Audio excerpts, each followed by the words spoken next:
Kalinga Abyss. What does she expect to find there? Current research on the Leviathan merely proves how little we know about such life forms. That's why geniuses are interested in that field. Science is all about uncovering the unknown.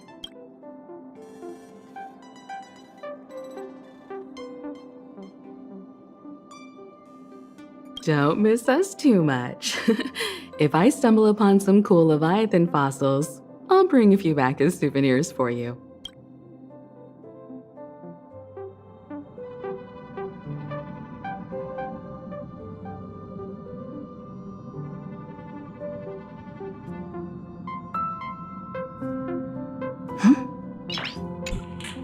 Kalinga Abyss. That's why geniuses are...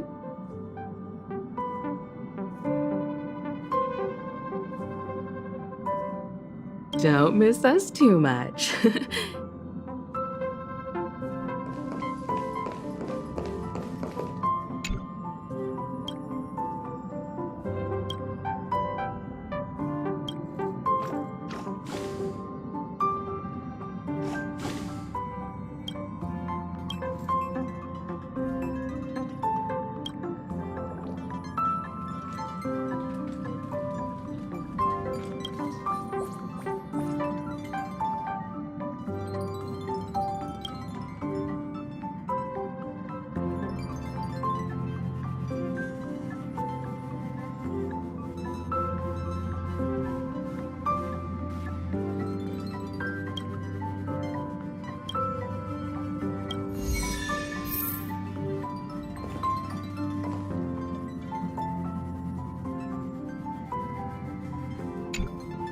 Himeko really knows how to convince people.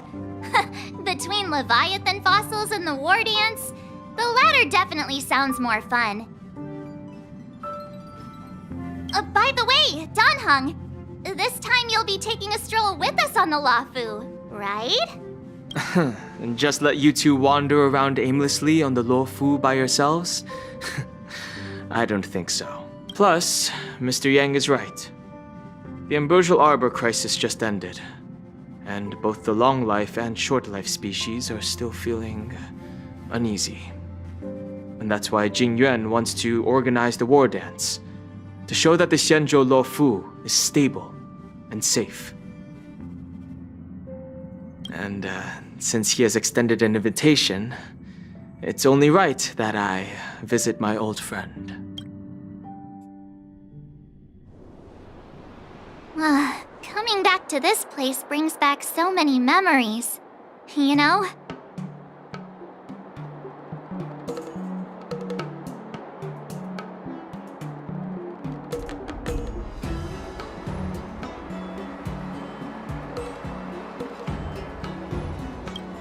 Hey, I'm not actually gonna recite a poem.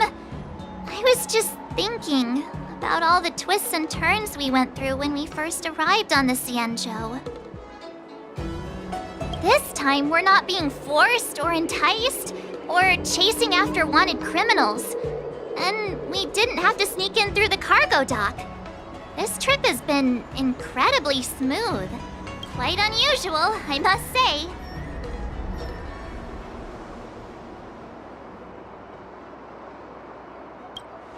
Such is the fate of us nameless, I suppose.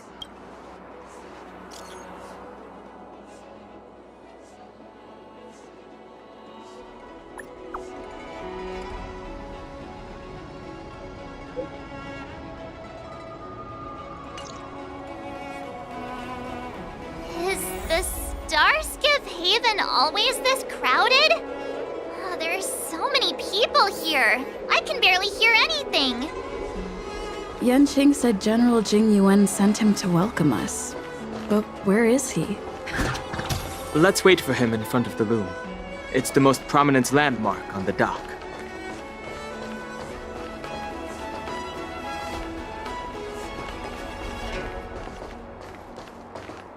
Hey, you guys! Hold on a moment. Did they just call us? Look at their outfits. They're from Penacony, right? Are you familiar with the Xianzhou Luofu? We know a little bit about it. What do you need? We're from Penacony. Maybe you've heard of it. We came to this ship to gather interesting materials for making dream bubbles. Oh, we just left there. Oh, talk about coincidence. That's great. Do you know any must-see attractions on the Luofu? Exactly. We're Xianzhou experts. Most of the tourists around at the moment are here to attend the Wardance. And that's why we're here too. Yeah, we know about that ceremony. But isn't the fighting ring still closed? I've heard the ring was actually converted from a huge decommissioned Luofu fighter jet.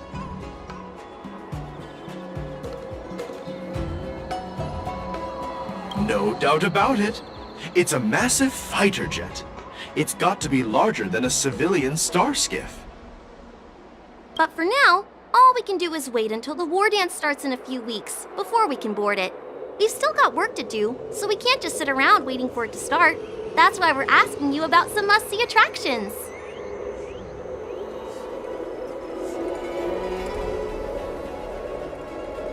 We're looking for unique experiences that you won't find on Penacony. Our clients love these kinds of dream bubbles the most. You're the expert here. Give them some suggestions.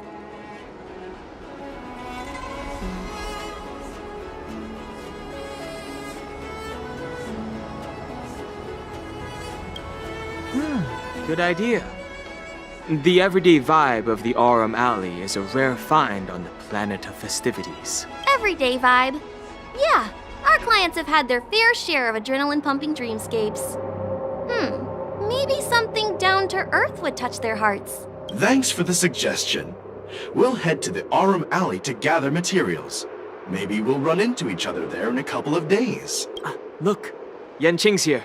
Oh, really? Let's go catch up with him.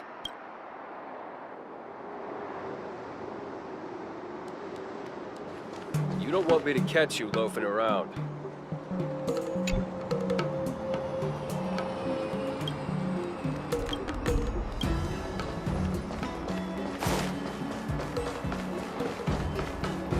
There you are! Everyone, this way!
Hey, everyone. It's been a while. Well, it doesn't feel like it's been that long since we last saw you. But, Yanqing, are you? What's up, Miss March? They say kids grow up really fast. Yanqing, are you a little bit taller than before? We've only been away for a few months.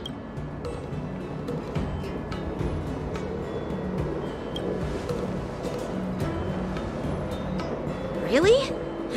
The General is always worried I won't grow much taller. But I keep telling him not to worry about it. Sorry for the delay. With the upcoming Wardance and the Starskiff Haven being so busy, things are a little hectic. Seriously, I've never seen the Luofu so lively before. I was a bit worried that holding the war dance right after the Ambrosial Arbor crisis might be too soon. But seeing the bustling Starskiff Haven, I understand why General Jingyuan chose this timing. Yep. There's people from other delves and travelers like you three who've come from afar. With the war dance coming up, there's a huge number of visitors pouring into the Starskiff Haven. The Cloud Knights are working hard to keep the security tight. The General said this ceremony would help the Xianzhou Luofu recover from the crisis. It's a way to showcase our martial spirit, reassure people, boost morale, and attract visitors from other planets to promote trade and peace.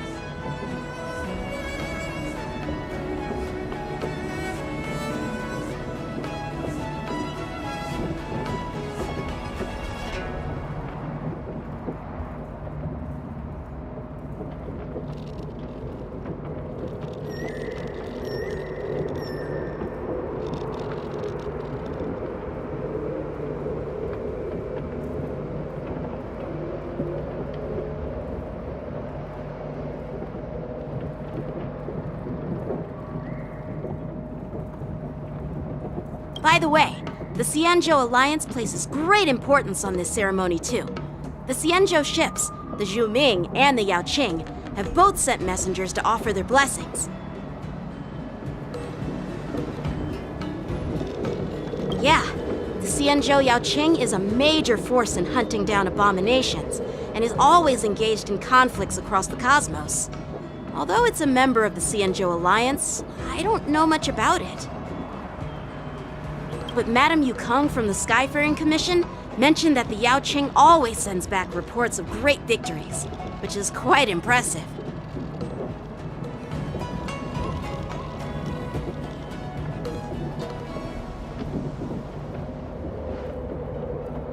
I heard General Fei Xiao of the Yaoqing is a young and dauntless lady. My peers say that she's like a goddess of war, capable of crushing dozens of abominations with a single punch. I wonder if it's true. If only I could witness her prowess with my own eyes. By the way, Yanqing, where are we headed next? I'm sorry for talking your ear off. The General wants to catch up with you at the Palace of Astrum. He's been eager to hear about how the Express has been doing. It's funny how he tries to act all mature, but whenever it comes to something he's interested in, you can really see his childish side. I agree.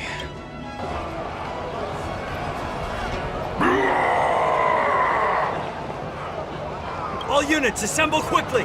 Get ready to protect the crowd!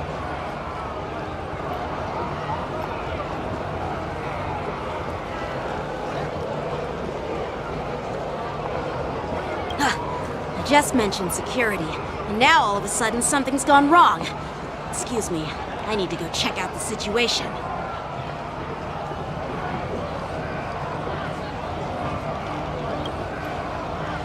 Hey, what's that supposed to mean? We'll go with you.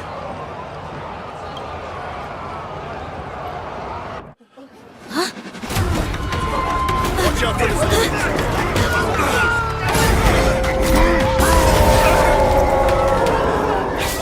Protect the civilians. I'll deal with him.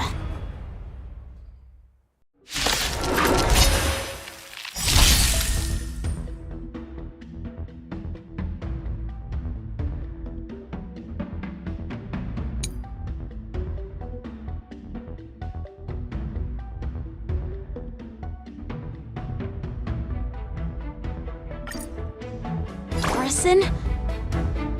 Why are there Borison here? This ends now!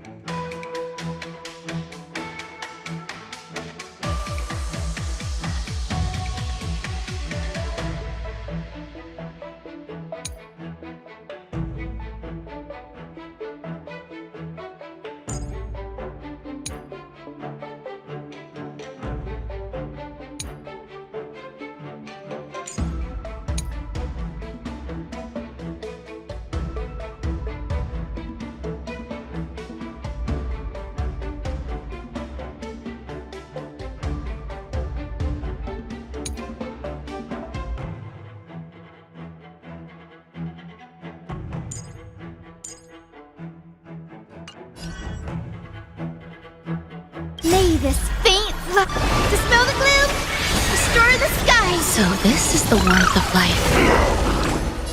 Show me the way. Great teamwork. Please cherish this time. As you wish. I'll catch up. Stay away. That hurts a bit. Let's improvise.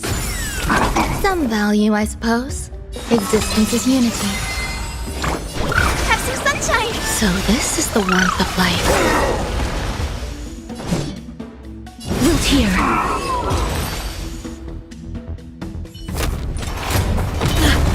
Not good!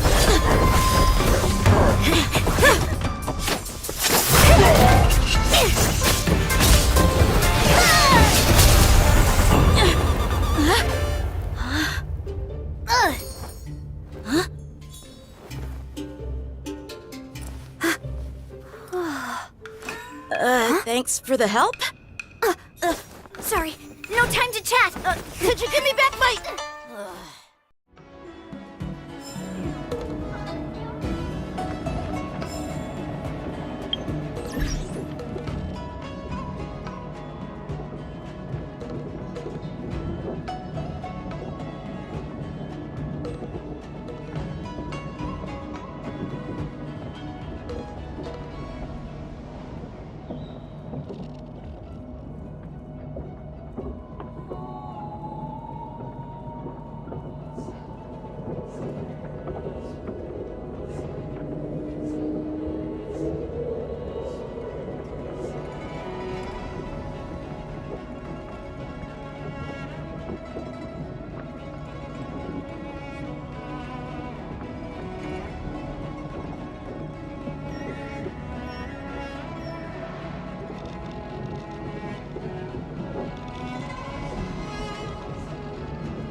Let's just get down to business first.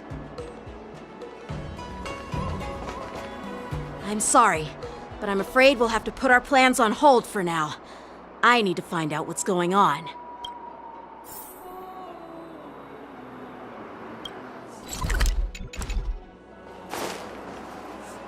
While we appreciate your rescue, my Xianzhou friends, don't you think it's a bit too much to detain us and our cargo? Sorry, but we've been ordered to detain you and your cargo for inspection until we figure out the source of the attack.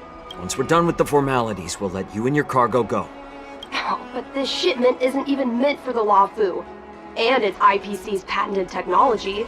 Who do you think you are to conduct an inspection? According to the protocol, all cargo arriving on the Luofu must go through inspection. But we didn't officially enter your dock at all. We just sought refuge in your dock because we were attacked by the Borisin. Looks like this argument could go on forever. Let's not get involved in a heated dispute that won't lead to a resolution. How dare you detain our ship? Who do you think you are?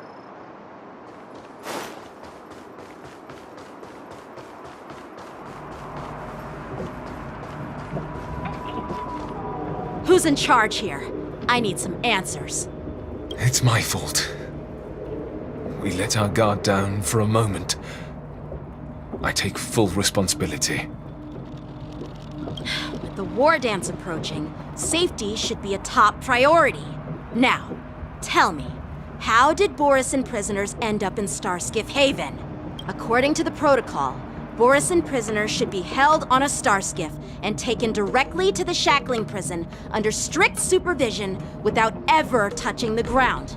Who allowed a prisoner transport ship to dock at the passenger terminal? Please don't blame this, Captain. This incident involves the Zhu Ming's diplomatic vessel. Who are you? I'm Lu Jun, an officer of the Patrol Defense Squad. Thank you for your help, Lieutenant Yanqing. The situation unfolded rapidly, and it shouldn't be held against the captain. Here's what happened. An IPC transport ship was attacked by the Borisin just before arriving, and the Zhu Ming's diplomatic vessel came to the rescue. They fought off the Borisin pirates and imprisoned them on their ship. So, an IPC ship was attacked by the Borisin near the Luofu, and the Zhu Ming envoys saved them? Sounds complicated. Honestly, it gives me a headache too. The Zhu Ming diplomatic ship, adhering to standard procedure, docked at the passenger terminal to hand these criminals over to the Luofu. You know, with all the outsiders flooding onto the Luofu, the Starskiff lanes are under immense pressure. The Borisin desperados decided to put up a fight before the prisoner transport Starskiff could get there. And that's what you just witnessed. We'll make sure these prisoners are sent to the shackling prison as soon as possible.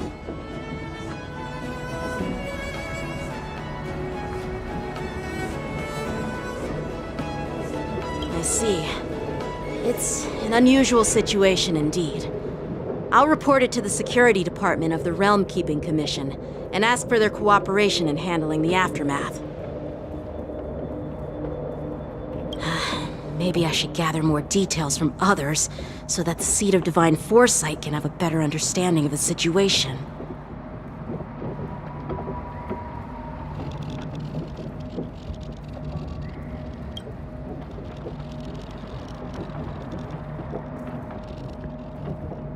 Oh, you look much maturer now, Yanqing. Please don't tease me, Miss March. The situation on the Xianzhou before the Wardance is like a calm lake that can be disturbed by even the smallest pebble, capable of generating far-reaching ripples with even the slightest disturbance. What are those people? I mean, those monsters we just dealt with? Yeah, those werewolf monsters are known as Borisin. They are abominations of abundance, and we've been fighting them for a very long time. The Borisin have been a powerful force for a long time, plundering and enslaving many worlds. The threat they pose is just as terrible as the Swarm disaster, and the Alliance even had a fierce war with them 3 decades ago. and their presence has faded over the years. But who would have thought? According to that officer, they attacked an IPC ship near the Xianzhou Luofu. Such a brazen attack seems quite unusual to me.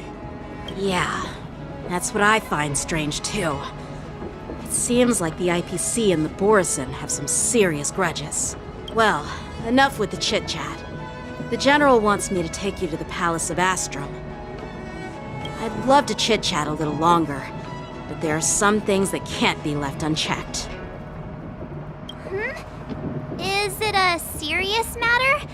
Maybe you'll need our help in hunting down the Borison? Thank you, but it's no big deal.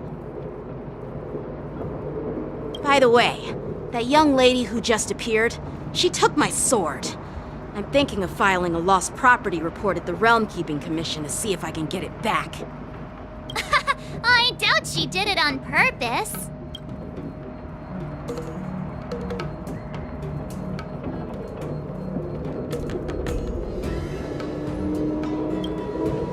Perhaps she's around here somewhere. Shouldn't we take a look? All right, let's not keep the General waiting. Don't worry. There aren't many people out there with that kind of talent. It shouldn't be too hard to find her.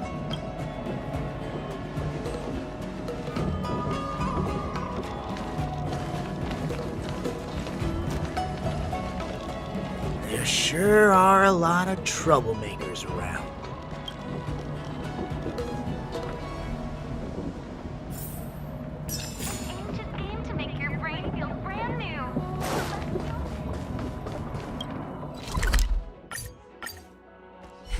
It's been a long journey, Elder Huayan. Thank you for your presence. Don't mention it. Thank you for taking the time to welcome me.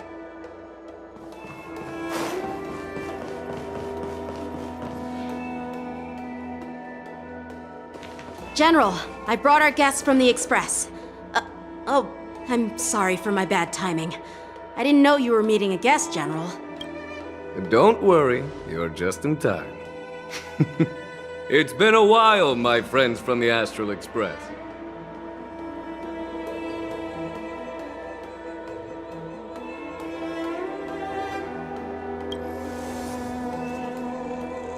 Oh. Well, it's an honor to be in your dreams, my friend. Allow me to introduce you to General Huayan. He's the Arbiter General of the Xianzhou Juming, known as the Flaming Heart. No need to be so formal. I'm just a tourist here, no different from other tourists who've come to attend the ceremony. Elder Huayan is not only one of the Arbiter Generals, but also the Furnace Master of the Artisanship Commission. Besides his martial skills, he excels in forging various weapons. Such talents are unique, even among the Arbiter Generals. Be it Arbiter General or Furnace Master, these are merely titles given to me long ago. I've retired several times already, but with the current change in circumstances, the Marshal has called me back to duty. Well, in the end, I'm to blame. Living such a long life naturally brings its share of disapproval. It's an honor to meet you, General Huayan. It's my honor to meet you, General Huayan. No need to be all formal. Today I'm just a guest on the Luofu, the same as all of you. So, these three are the ones you mentioned, Jingyuin? The heroes who helped you with the Ambrosial Arbor crisis? Indeed. There's Don Heng, March 7th, and her. Without their help, I'm afraid the Luofu might not have easily overcome this crisis. So, the Imbibitor Lune's reincarnation has returned to the Luofu and will attend the Wardance. I'd love to have a drink with you should the chance present itself. You're more than welcome, General Huayan.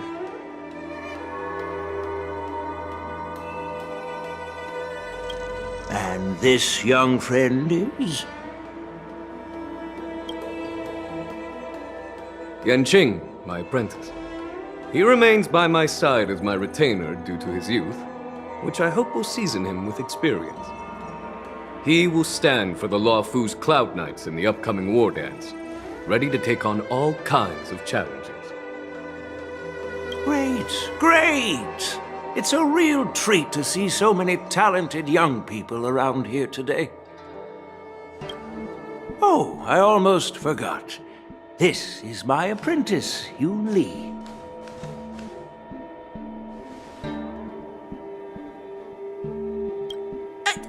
It's you! Oh, it's you. Hello.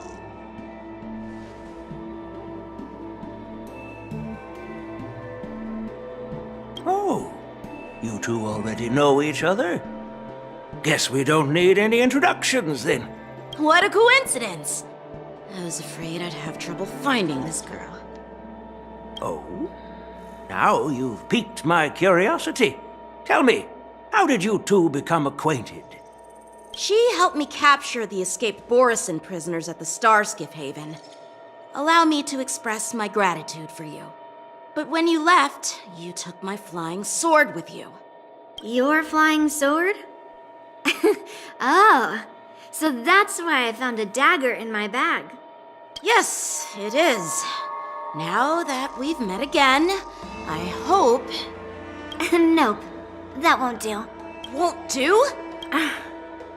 You want your sword back, right? Well, you can't just take it back.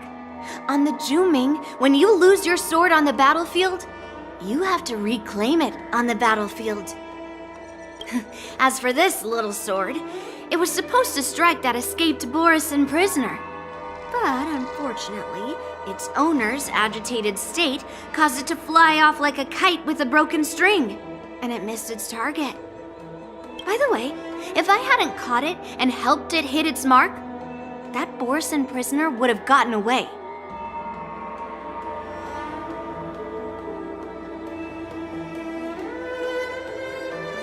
Hold on a sec, Yun Li. You took my sword without even asking, and now you're refusing to give it back?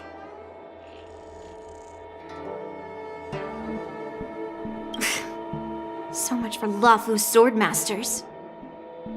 What did you just say? If you just stepped up and took your sword back from me fair and square, I would have totally respected you.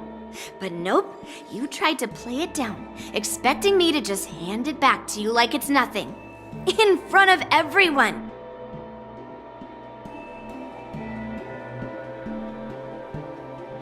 With all due respect, you don't honor your sword, so you don't deserve it. Hasn't anyone told you that taking without asking is stealing? If you want to settle this with swords, fine. Let's have a one-on-one duel right now. Yanqing. Well, that's more like it. Just be careful, because I'm not as easy to handle as the Borisin. You two, be quiet and apologize to Yanqing. Hey! Whose side are you on, Grandpa? I don't take sides. It's a small misunderstanding, and an apology would be too much. I've heard about the Zhu Ming's incredible swordplay and craftsmanship, most notably the legendary Flame Wheel Octet. Seeing Miss Yun Li, who is among those ranks today, well, I must say she definitely has that fiery edge. Such grandiose names. Some folks love to spin these fancy titles, trying to set the Cloud Knights apart. Yun Li is still just a young girl, a bit awkward and hot-tempered. So please forgive her if she's being rude. Well, everyone, Elder Huayan and I have some business to discuss. For now, Yanqing, why don't you entertain our guests and take Miss Yun Li to the inn? I'll find another chance to talk with you all. I'd like to express my gratitude to the Astral Express for helping the Luofu during the crisis. That's so kind you. I mean, you've already thanked us so many times. Please forgive me for coming at an inconvenient time. You needn't apologize, General Huayan. All right, Yunli. Take this opportunity to clear things up with Yanqing. Yeah. It's better to make friends than enemies. But I won't be heading to the inn just yet. Yanqing, once you've helped our guests get settled, go to the Artisanship Commission for me. I've heard about the attack and the detainment of the IPC ship. Qingzhou sent word that the IPC members are protesting and wish to have their cargo back. See if you can calm them down. Don't get aggressive. Just make it clear that the Xianzhou Luofu has no intention of violating their rights. I'm on it.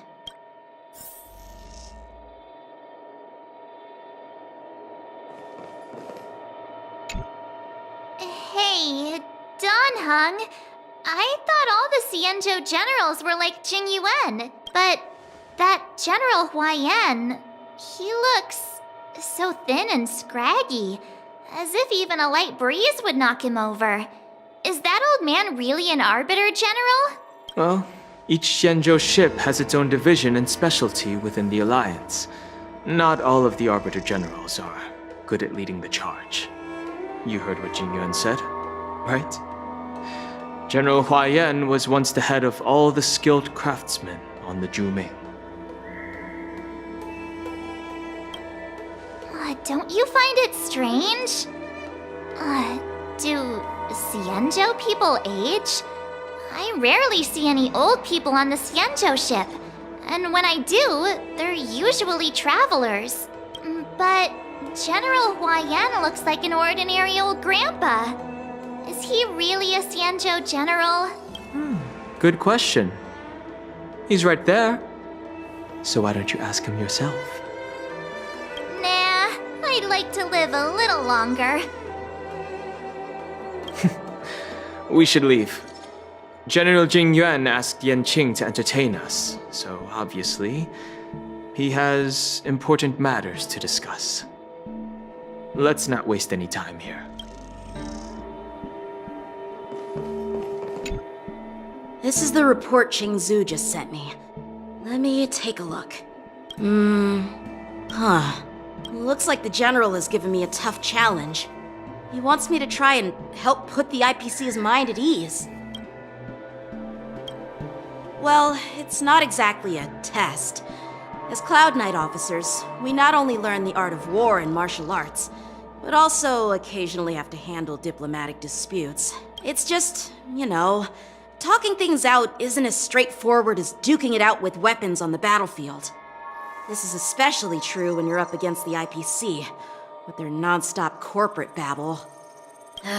Well, let's not worry about that for now. Shall I take you to the inn?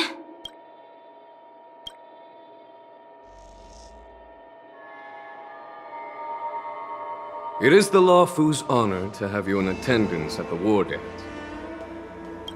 Yet, the fact that a simple martial arts ceremony has attracted esteemed generals from the Zhuming and the Yaoqing implies intentions beyond mere spectating. Might there be any specific instructions from the Marshal? You're overthinking it, Jing Yuan. As I said, I'm here to broaden my granddaughter's horizons. I have no ulterior motives. However, I have no clue what the Yaoqing Arbiter General has in mind. Do you remember when you accepted this position? I told you that an Arbiter General's battlefield goes beyond the physical one. You'll need to lead and manage everything on the Xianzhou. The title of Arbiter General holds a weight far greater than its literal meaning. So many years have passed, and you've done well. However, longevity for the Xianzhou people can be a curse. Living too long means that every mistake you made will lurk in the shadows. And one day, they'll eventually catch up to you. The Marshal knows everything that has happened on the Luofu. As for the Merlin's Claw of the Yaoqing, she has come specifically for you. Speaking of which, why hasn't she arrived yet? They say the Merlin's Claw strikes like lightning. Being late isn't her style. That's not true, General Huayan. She's been here a while, but I'm sure you've heard of her unbridled nature. As soon as she disembarked from the star skiff, she mentioned having something to attend to and simply disappeared. You must be the messengers from the Xianzhou Yaoqing, I assume. We are Jiaoqiu and Moza, retainers of the Merlin's Claw. It's an honor to meet you in person, Arbiter Generals. Now this is interesting.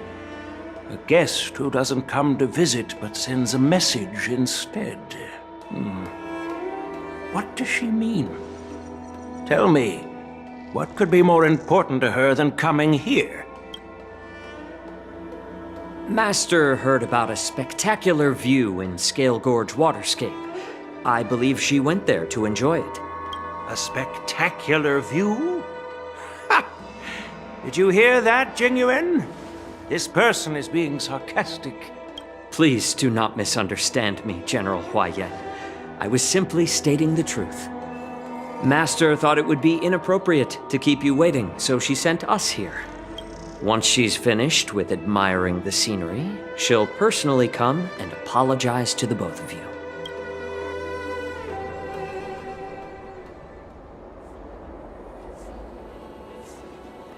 Drat! I forgot to ask Yun Li to return my sword.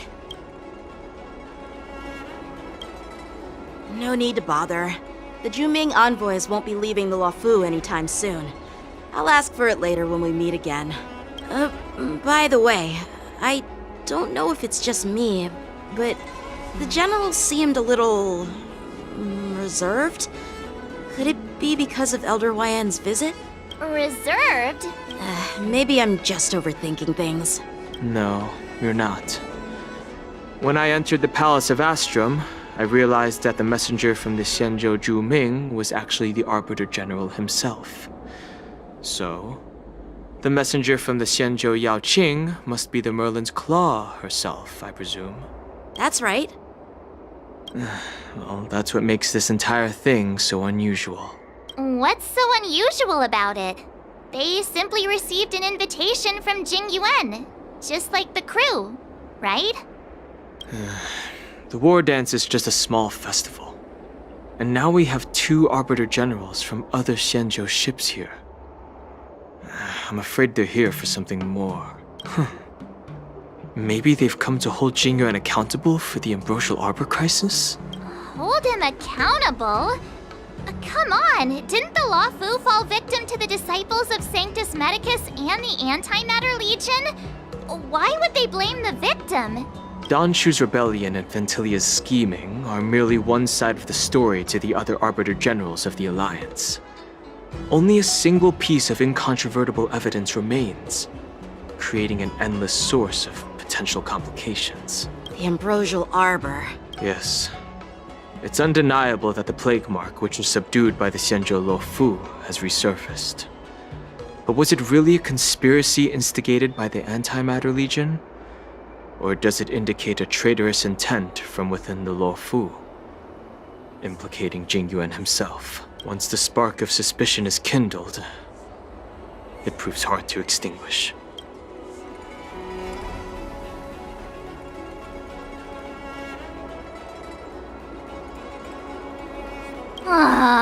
What was I thinking? Seriously, here I was looking forward to a carefree and enjoyable trip. But it seems wherever we go, drama is just around the corner. Aw, I was so excited. I thought those Arbiter Generals were just here to see the ceremony. By the way, I heard that an alchemist from the Juming diplomatic ship has arrived. And rumors say that she's to be the new Cauldron Master of the Alchemy Commission on the Luofu. An alchemist from the Zhu Ming serving as the cauldron master on the Luofu? While it's not unheard of, the timing itself... Thanks to your words, Mr. Dan Heng. Now I finally see the underlying tensions. The General is under tremendous pressure right now, but I was completely oblivious to his troubles. How naive of me. Come on, don't think like that. Leave the adult matters to the adults. Even if you wanted to do something for the General, it's not like you can do anything.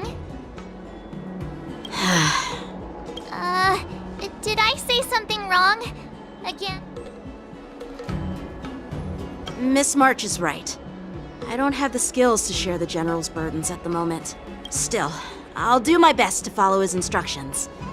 Let's go.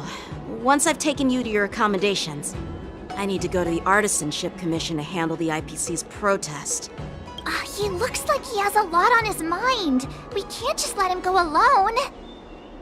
Why don't we accompany you to the Artisanship Commission? This is too much trouble. While I appreciate your kindness, dealing with the IPC's workers could be tricky. I'm afraid this will cause trouble for the Express. No worries. We're pretty experienced in dealing with the IPC. You've heard of the 10 Stone Hearts? We've dealt with quite a few of them, right?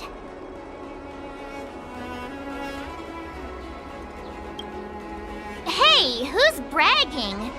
Anyway, this time it'll just be a few ordinary IPC workers. Surely you don't think they'll be even trickier than Aventurine, do you? Well, since you're willing to help, I won't decline your kindness. Let's head to the Artisanship Commission and meet them.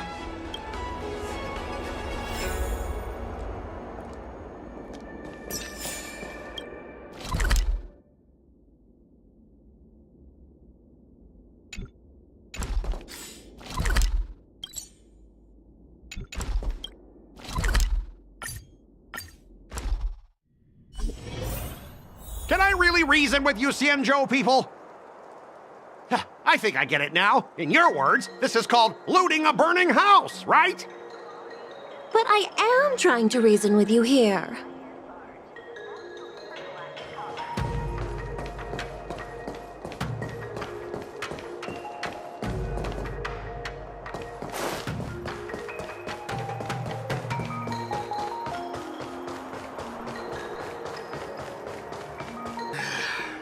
Just as I've said it many times already. Once we've inspected the cargo and completed the security check, you can be on your way. I'm hearing you loud and clear. I'm thinking clear. And my answer is crystal clear. Not a chance. Keep detaining my cargo and I'll file a complaint directly with your general.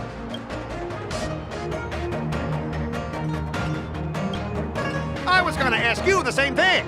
Why do I keep running into you? You're staying on the Xianzhou, are you? What terrible luck. Wherever you go, disasters aren't far behind. Aren't you the guest from the Astral Express? What brings you and Yanqing to the Artisanship Commission? Trouble caused by the IPC? I'd say it's caused by the Skyfaring Commission. Looks like you've met this IPC worker before. I'm not sure if that's a good or a bad thing. I was sent here to deal with the IPC protest, Miss Shikui. What's going on here? As you know, this IPC transport ship was attacked by the Borisin and rescued by the Zhu diplomatic ship. Then the Cloud Knights were instructed to bring it back to the dock for repairs and inspections. And this is Mr. Scott, the person in charge of this transport ship. So, you're Scott. I've heard her mention you. Weren't you kicked off the Luofu before? Like I wanted to come back. I thought I'd just dock at the harbor for repairs and leave this forsaken place for good. Little did I know, as soon as the ship entered the harbor, a bunch of Cloud Knights showed up and snatched all our cargo from the hold.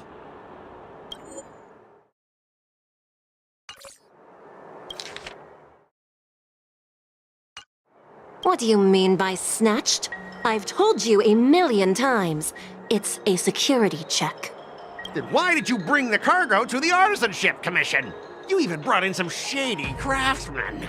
It's obvious you're trying to steal the IPC's patented technology!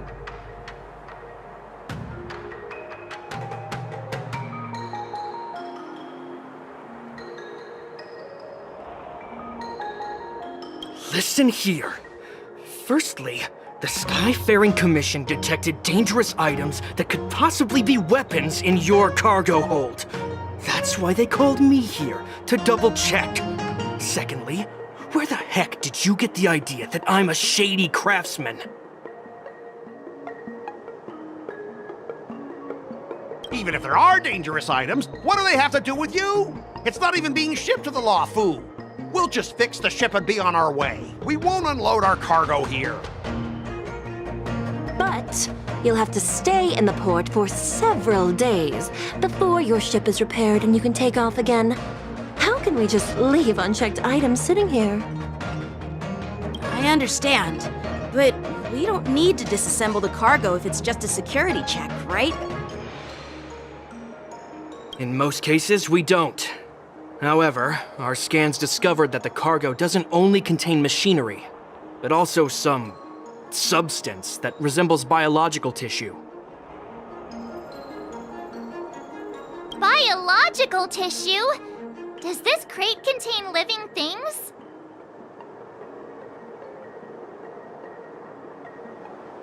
I'm afraid we'll need to wait for the Alchemy Commission for further confirmation.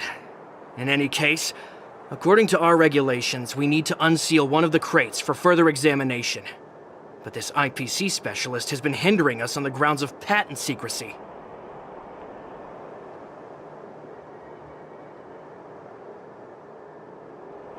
The Alliance's regulations on biological products are very strict. Without further inspection, there is no way for the Skyfaring Commission to release the cargo.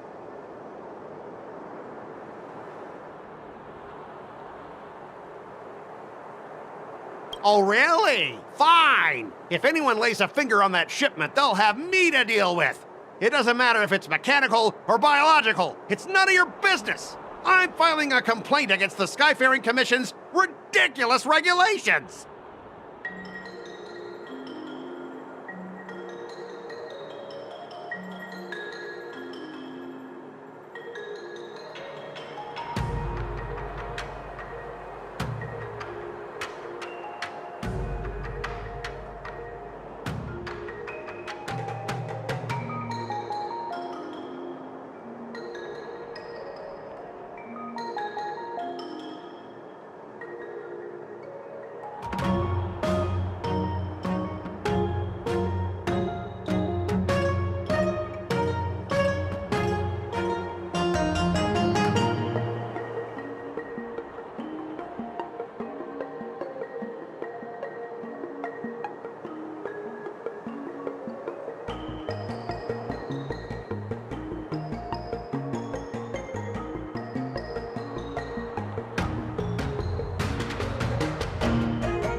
This Mr. Scott seems stubborn and difficult to persuade.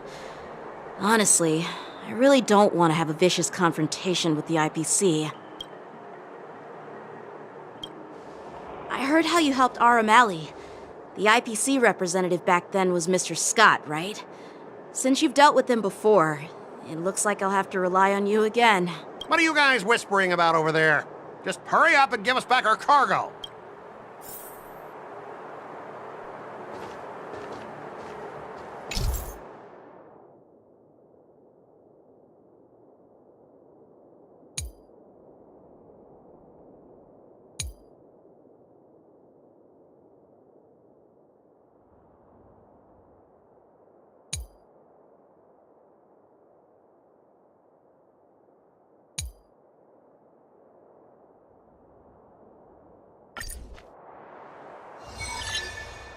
As I recall, this guy won't listen to reason and can only be persuaded with intimidation.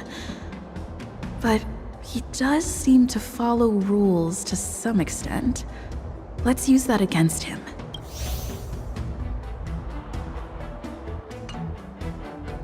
Speaking of regulations, we have our own laws and regulations too. According to Article 4 of the Xianzhou Alliance IPC Trade Consensus, the Alliance and IPC shall never infringe on each other's intellectual property rights.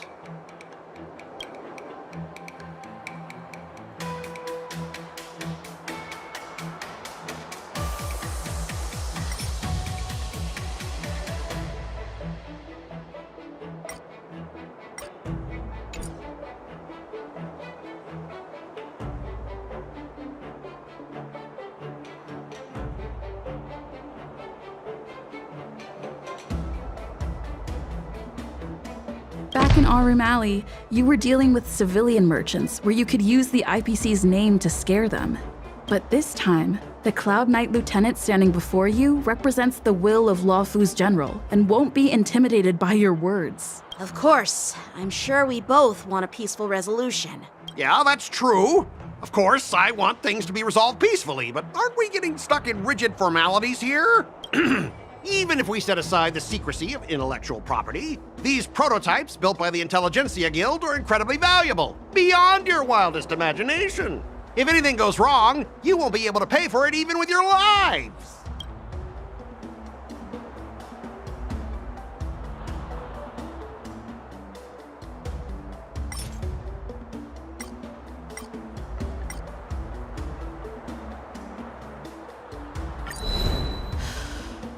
Your logic is too confusing for anyone to follow.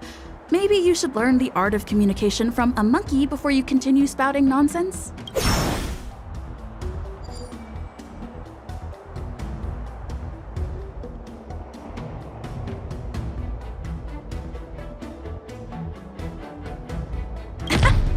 I've taken Herta's curios and even destroyed Runmay's experimental subjects, but have I ever paid a penny for them? And now you think you can just come and ask me for compensation?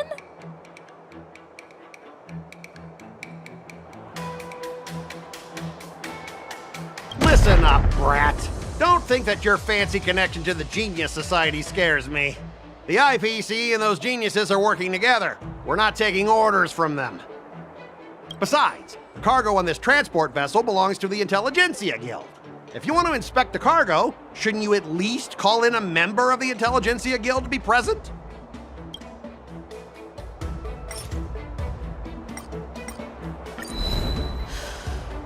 Your logic is too confusing for anyone to follow.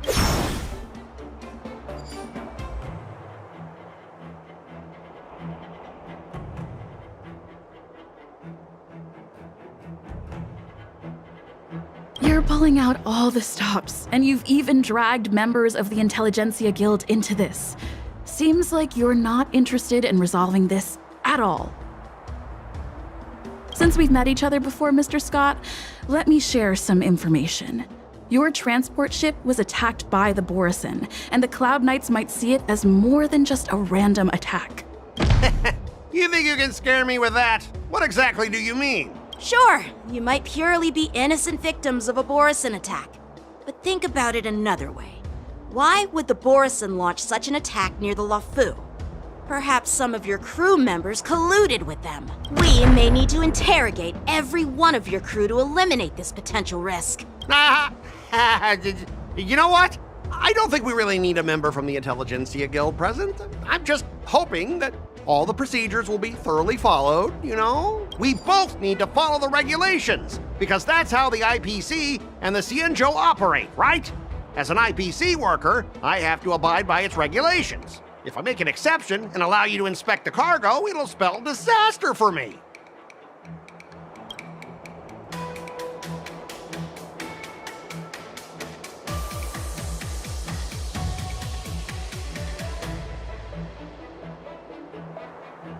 Everyone has their own set of rules. Now that you're on their turf, shouldn't you follow their rules too? Yeah, I get it. I know I'm on the Xianzhou, but if I violate the IPC regulations, I'll be in deep trouble when I get back. Well, you guys sure know how to argue your case. Fine, I'll allow you to do the security inspection. It's just that, I need some time to sort things out. This is a big deal. Let me talk to headquarters first. So, Mr. Scott, are you just stalling for time and planning to leave the Xianzhou as soon as your ship is repaired? To avoid the Skyfaring Commission's inspection? Well, IPC staff are free to come and go, as long as they don't break any laws. Yeah, you've got some insight there. Who are you again? Allow me to introduce myself. I'm Ling Xiao, Cauldron Master and head of the Alchemy Commission on the Luofu. Could she be? Yeah, she's the new Cauldron Master assigned here from the Xianzhou Zhuming. I received a report from the Artisanship Commission about cargo containing samples of unknown organisms. It said they needed help from the Alchemy Commission. I had nothing better to do, so I came myself. It's fine, Mr. Scott. If you really don't want your cargo to be inspected, it doesn't matter. It doesn't matter? How can you say that? Why are you being so nice all of a sudden? Well, since you're not going to check it, I'll take this crate and be on my way. Is that okay with everyone? Yeah, sure. Why should I object? Not only this sample, but all the goods on the transport ship are yours to keep. Like I said, we won't inspect them. Wait a minute!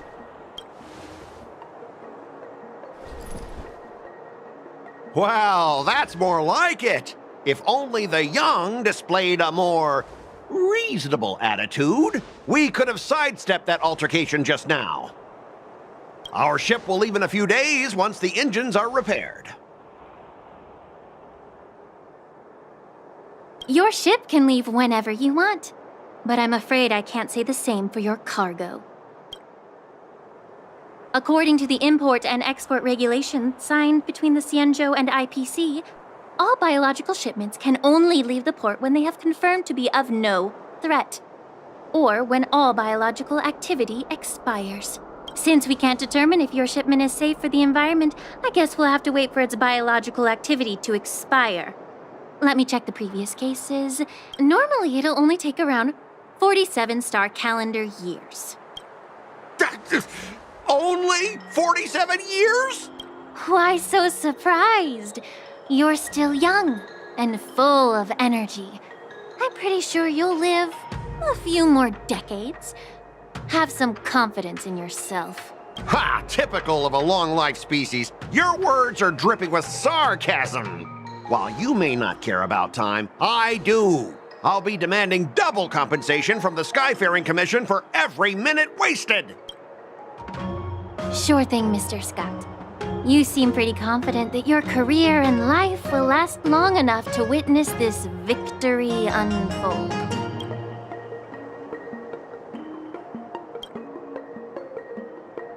Step aside, guys. Let them do the inspection. But, Mr. Scott... Come on, we're already in enough trouble. Just let them do the security inspection. And if needed, I can always grovel before the Intelligentsia Guild later. I'm just using my head for what it's apparently good for, right?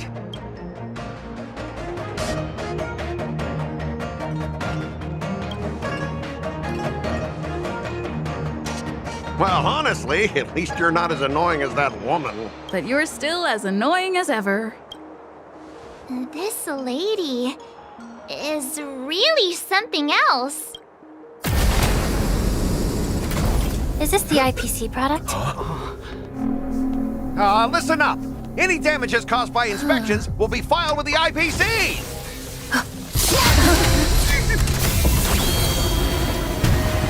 Turn it off!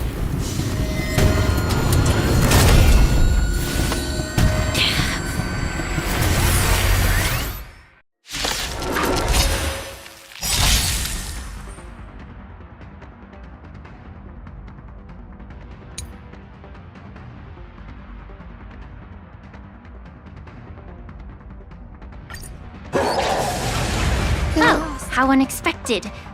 That was a surprise.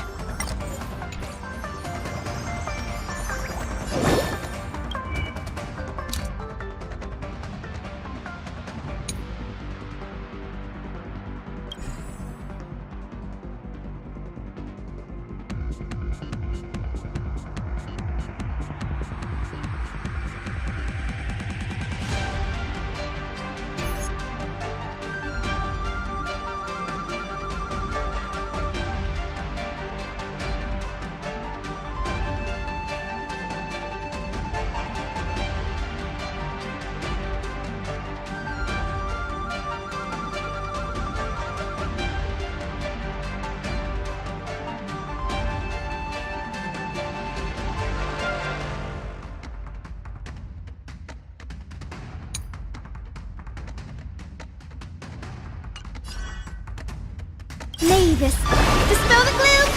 Restore the skies! So this is the warmth of life. These are abnormal. Every petal, all will be swept away by the wind.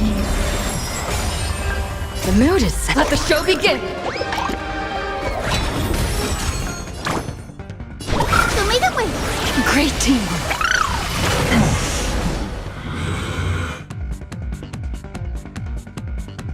As you wish. Take your positions. Dreams do come true. Some value, I suppose. Existence is unity. Have some sunshine! I shall remember this warmth. Life is not wilt here. Mavis, dispel the gloom! Restore the skies! Great team. Embrace a new life. Okay. Stay in step. The future is bright. So may the wind! So this is the warmth of life. Were you seriously planning to leave this stuff unchecked at the dock for days? That's way too dangerous. I had no idea about it. You must have accidentally triggered the cargo's defense program. I don't think trying to shift the blame is a wise choice. But seriously, I don't know why that thing suddenly started moving. I swear on the Amber Lord. Enough. Miss Shikue, please escort our IPC guests to the Skyfaring Commission. I'm on it. Please follow me, Mr. Scott.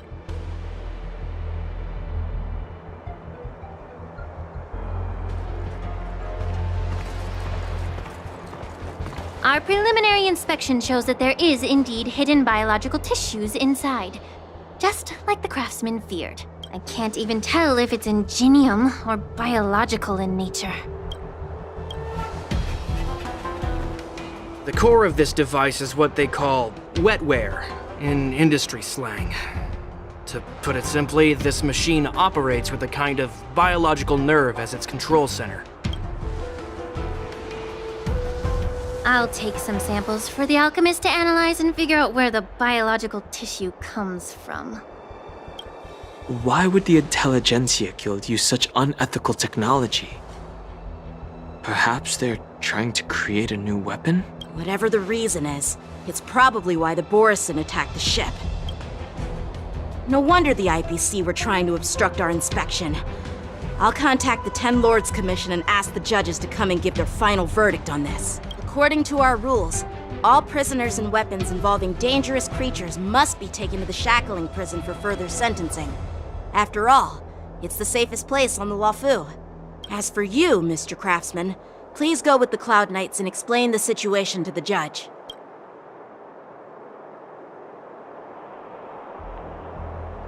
I had a feeling that the IPC members would cause trouble, but I didn't think they'd be this tricky. Thanks for your help, Miss Lingsha.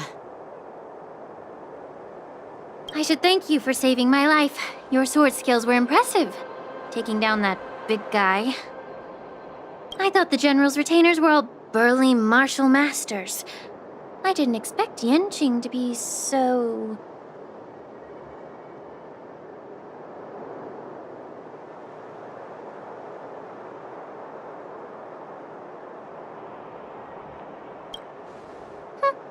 Can't argue with that. As for you, you must be the guests from the Astral Express, right? Saving the Luofu from that crisis. It's so impressive. It wasn't a big deal. It's still early. So why don't we get some tea at the Alchemy Commission? We can discuss your suggestions for revitalizing the commission. I'd be happy to accept your invitation. And you three are coming too, right?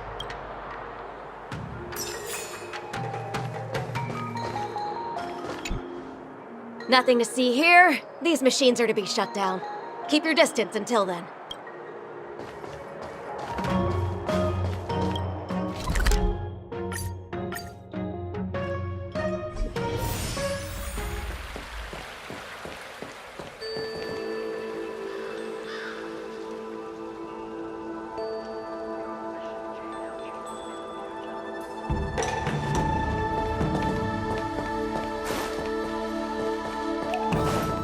News is spreading pretty fast. All these years, and the view at the Alchemy Commission hasn't changed a bit. The tides come and go, but the ancient sea remains the same. For us Vidyadhara, there's nothing more nostalgic than our homeland. You're a Luofu native, Miss Lingsha? Yes, I grew up here, listening to the sound of waves while researching prescriptions with my mentors and peers at the Alchemy Commission. It's kind of sad, isn't it? Everything changes but somehow remains familiar. Just like you, Dan Heng, I traveled far from home, and now I've returned. Seeing the familiar scenery brings back a hint of nostalgia. The view here would be even better without the ambrosial arbor. Oh, really? I think that towering tree looks pretty impressive. Even if it's impressive, it's a plague mark. The Xianzhou have been fighting abominations for thousands of years. And now that the ambrosial arbor has been reborn, it's only natural for everyone to feel uneasy. Well, once a seed is planted, no matter how long it takes, it'll eventually sprout and bear fruit. In my humble opinion, the rebirth of the ambrosial arbor and the resurgence of the disciples of Sanctus Medicus were inevitable. The seed was already planted when the ancestors of the Xianzhou sought immortality.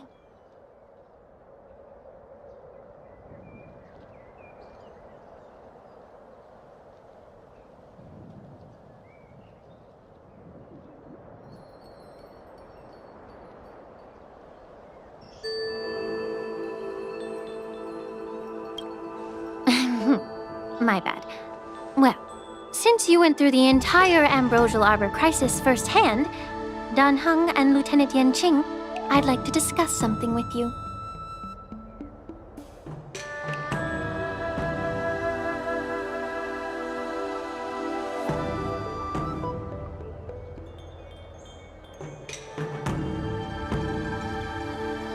What would you like to discuss, Miss Lingsha?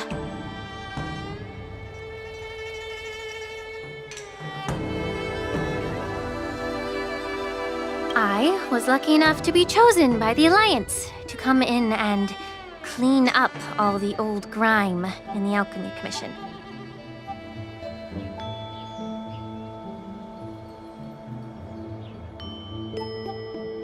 Honestly, the Alchemy Commission is riddled with problems and has reached a point where fixing it seems impossible.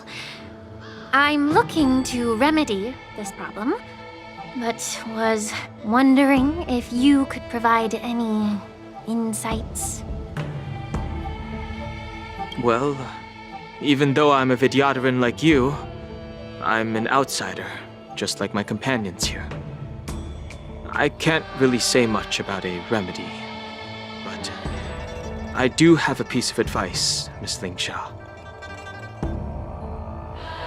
The Vidyadhara and the Alchemy Commission on the Luofu have always been intricately connected. If you cannot distance yourself from these ties, Miss Lingsha, changing the situation within the Alchemy Commission may be quite challenging.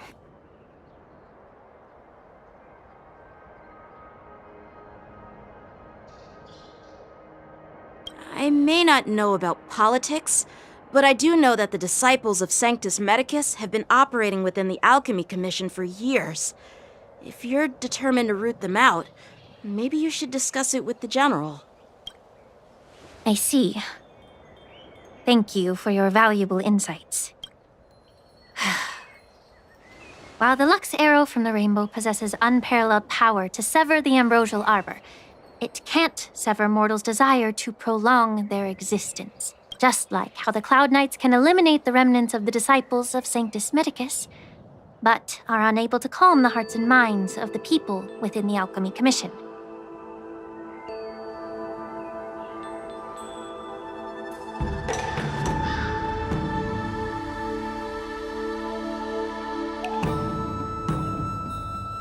Our Xianzhou forebears knew this well, and that's why they entrusted the duty of guarding the roots of the arbor to the Vidyadhara.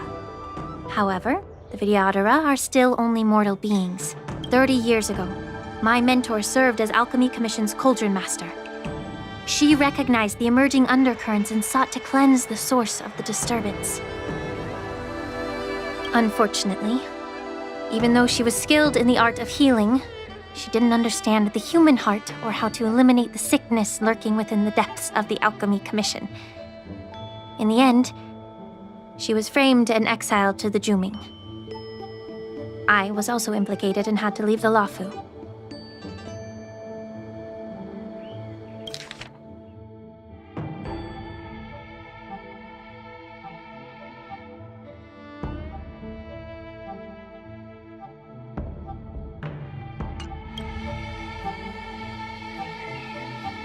And guess who arbitrated the case and handed down the sentence? None other than General Jing Yuan himself. What? You heard it right. The ones responsible for the corruption in the Alchemy Commission are not just the remnants of the disciples of Sanctus Medicus, but even the Divine Foresight himself. Alas, why is your face turning pale, Yanqing? Don't worry about it. I understand that when someone holds a position of power, they may sometimes have to make tough decisions. I won't hold any personal grudges against him. Besides, at our age, holding personal grudges is a luxury we can't afford. Lingsha, you're back! I've been waiting ages for you.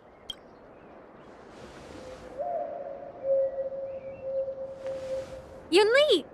Why aren't you with your grandpa? What brings you to the Alchemy Commission? Well, let me take this opportunity to introduce you to Yanqing. What a small world.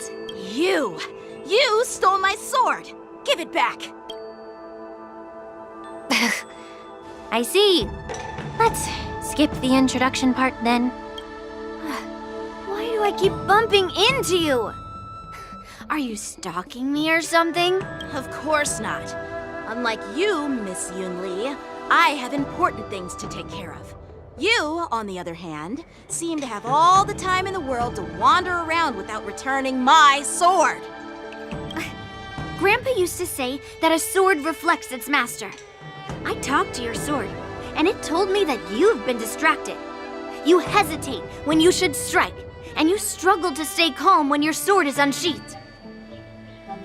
Now that I see you again, I realize your sword was right. It wasn't me who took your sword. It was you who lost focus. Do you really expect me to believe that nonsense? I've been taking it easy on you because you're a guest from the Juming. But you're not taking the hint. Don't people from the Juming know you're supposed to return what you've borrowed? Just look at this flying sword. Even if I gave it back to you now, it'd just be taken away again in a few hours. You know the Cloud Knight saying, a Cloud Knight must never let slip their weapon. Yes? Well, sure, I can give it back to you now, but on the battlefield, that's a whole different story. Poor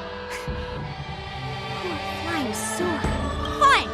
You don't have to give it back, because I'll take it back myself!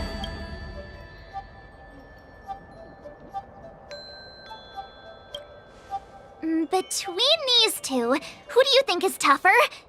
Don't get me wrong, I'm just curious. Get ready to separate them. It is my first day at the Alchemy Commission. A brawl is definitely not how I imagined celebrating it. Well, since you don't approve, I won't draw my sword here. I didn't mean it in that way. Since you've already drawn your swords, you'd be disappointed if you didn't get to test one another, right?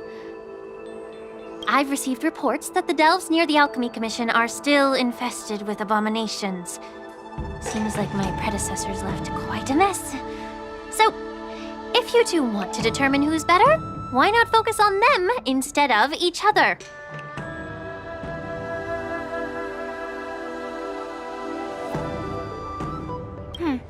Clearing out some abominations? Sounds boring.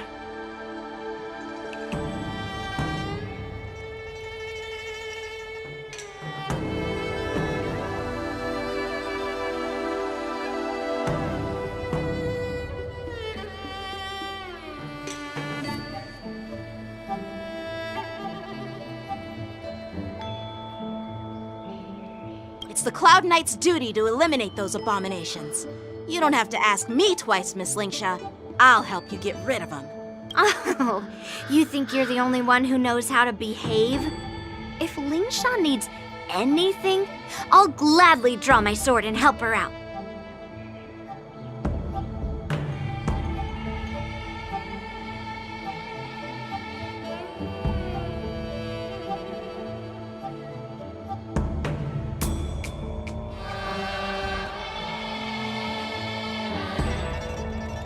It's so heartwarming to see both of you being so sweet and caring. So then, shall we get going? Ever since the disciples of Sanctus Medicus were eradicated, their experimental abominations have been festering here. If you want a contest, I'll be the referee. The one who kills the most abominations within 15 minutes wins. Lingsha, as always. You're still an expert in making unpaid work sound so noble and grand. It's for your own good, little Yunli. While you desire to compete against each other, I don't want to see either of you getting hurt.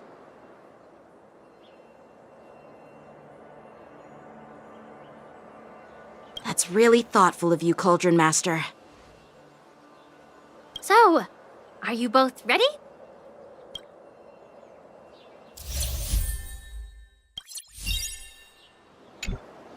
Ugh. Looks like my predecessors left quite a mess. Let me say it again. The one who kills the most abominations within 15 minutes wins. Be careful when you draw your swords, and make sure you don't hurt each other. Can we start now, Lingsha? The future is great.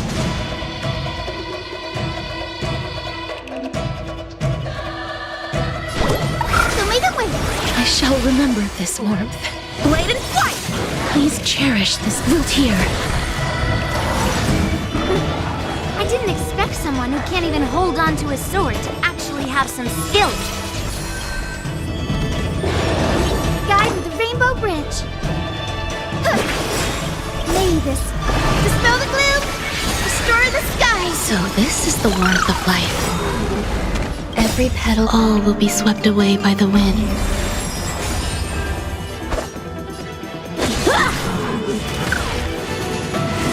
okay. Life is not so fragile. As you wish. Descend to Earth! Have some sunshine! So this is the warmth of life. A one-time enemy!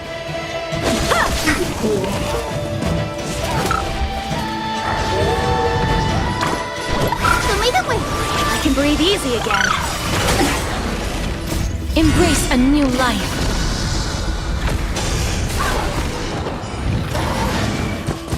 Please cherish. Return to dust.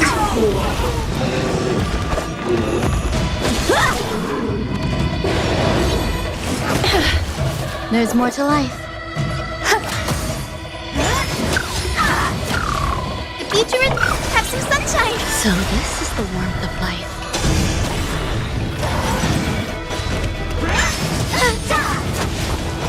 Descend to Earth!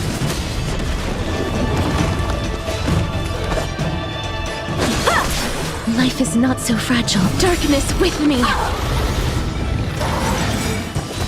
Name this. Dispel the gloom! Restore the sky! So this is the warmth of life. Guide with the rainbow bridge! So lead the way!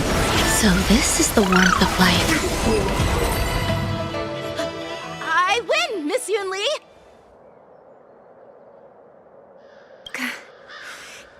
You got lucky. Why don't you just give me back my sword, sincerely apologize, and then go cry your eyes out to your grandpa? Consider yourself lucky that I'm not interested in your rusty sword, because I don't have the nasty habit of snatching other people's weapons.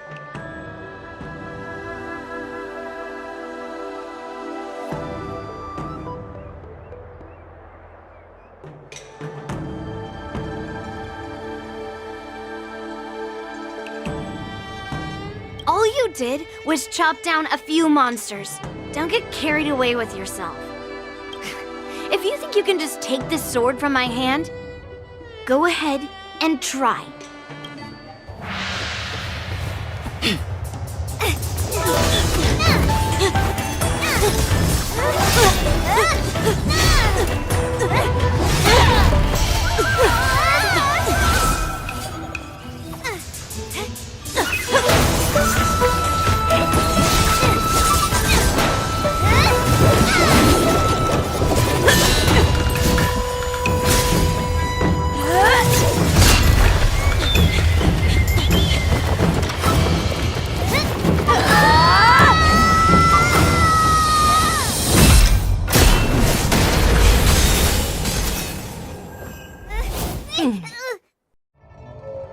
Well fought, my young friends. However, both of you have shortcomings. One of you focuses on dodging and weaving, while the other relies on brute strength, trying to take down targets with a single strike. Both of your tactics and techniques are lacking. Who are you? Me? I'm just a patient seeking medicine from the Alchemy Commission. A passerby, if you will. I thought I'd see my fill of impressive fights during the Wardance. Yet here I am, able to witness a remarkable fight at the Alchemy Commission, of all places. Well, the Luofu is never short of surprises. However, I have a small suggestion for you. Why don't you settle this dispute fair and square in the Wardance's ring? That way, you can resolve your differences with a proper duel and put your grudges behind you.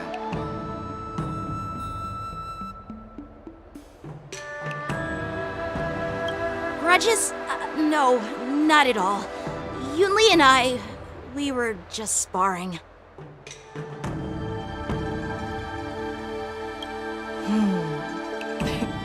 Sparring? You summoned your flying swords, and she swung her sword with full strength. No grudges between you. I don't believe it.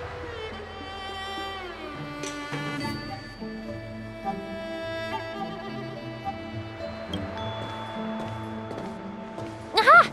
What brings you here, Lady Feixiao? Have you finished your health consultation with the Dragon Lady?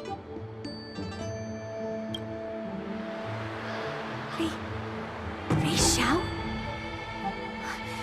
Grandpa always talks about you. Could it be that you are... The Merlin's Claw of the Xianzhou Luofu? Looks like I'm quite famous on the Xianzhou Luofu, too. Of course. Everyone has heard of the Vanquishing General. Known to all and unbeknown to none. Vanquishing General? Isn't that title a bit too narcissistic? I don't like it. Ooh, I heard there's a dozing general on the Luofu, so I came up with a humble nickname for myself. The Lacking General. Lacking in worries, regrets, and rivals. Sounds much better, right? Yeah, that's a befitting title that sounds both humble and impressive. Now that the sparring session is over, Yanqing and Yunli, shouldn't you politely thank General Fei Xiao for her guidance and bury the hatchet? Here's your sword. Keep it safe. Or it might get taken away again. By the way, we haven't settled the score yet. I'll defeat you fair and square next time we fight. This is how she apologizes? Now that I finally got my sword back, I should report to the seat of divine foresight. I'll take my leave, General Fei Xiao.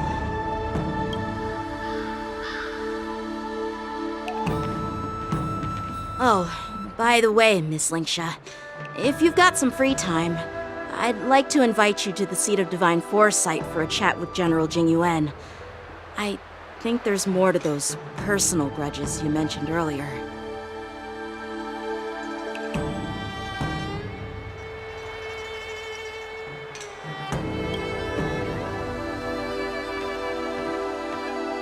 Thanks for stepping in, General Fei Xiao. Otherwise, I'd have had to knock them out with my incense. Not at all. Just doing what you asked. How about we call it even as payment for the healer lady's consultation?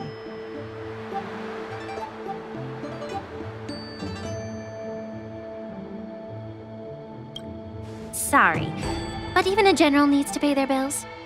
We don't do credit here. And let's not forget, you'd have been waiting decades for a chance to see the Dragon Lady if it weren't for me. Well, you can always send the bill to the seat of divine foresight and say it's for mentoring those kids. After all, it was quite the effort splitting them up. I nearly had to get tough. Now, if you'll excuse me, I need to find a spot and get some fresh air.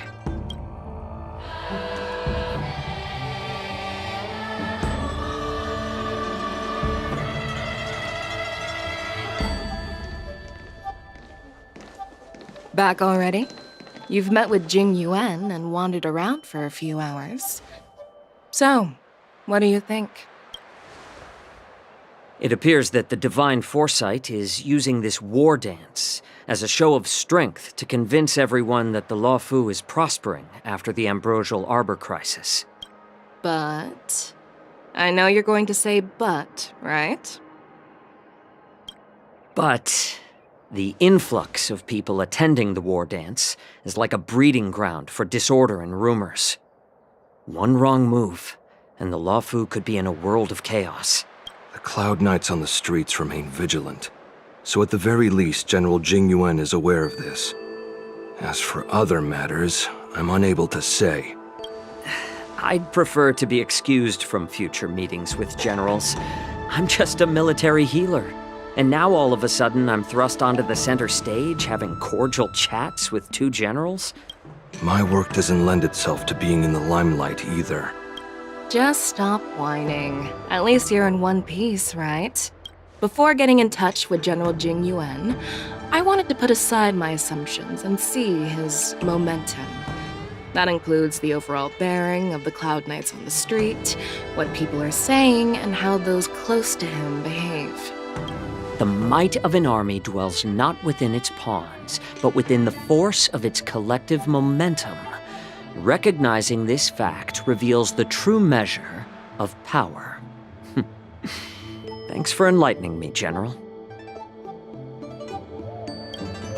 A perfectly clear statement turned confusing thanks to your translation. You've made me lose where I was now. Anyway, this is how I operate in battle, so you might as well get used to it.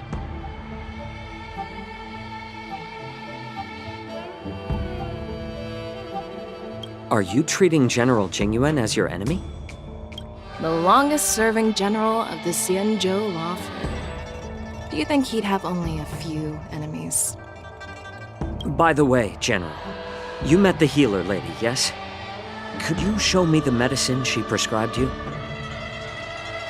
Well, the healer lady couldn't do anything about my condition. She just told me to enjoy some tasty food. So not even the famed healer lady could help?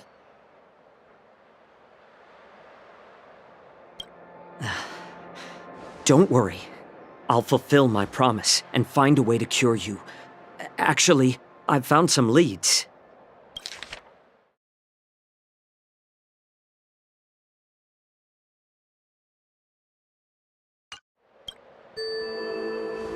Well, life and death, Zhao Chou. It's all predetermined.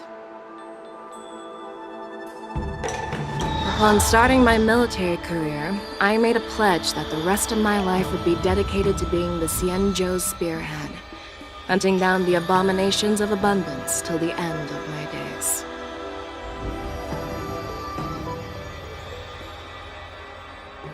As long as I can fulfill that deep-seated desire, I don't care how long I live.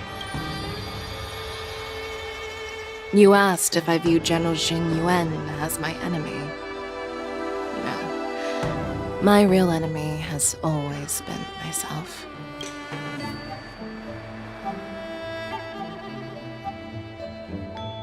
Enjoy some tasty food. So, what's for dinner tonight? Jeez. You really know how to read the room, don't you? You guys figure it out for yourselves. I'm due to catch up with an old war friend I've not seen for quite a long time.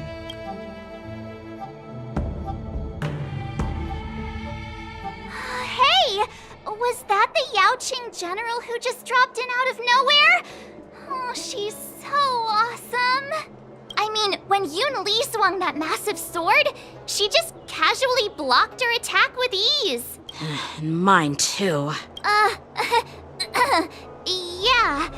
But to go up against Yun Li is quite impressive, you know? That aura of heroism and grace, it almost makes me want to learn Xianzhou swordplay.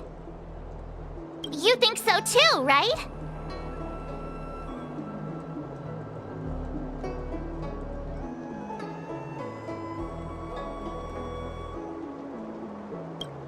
I agree. General Fei Xiao is indeed impressive. I was actually hoping you'd give Yanqing some praise.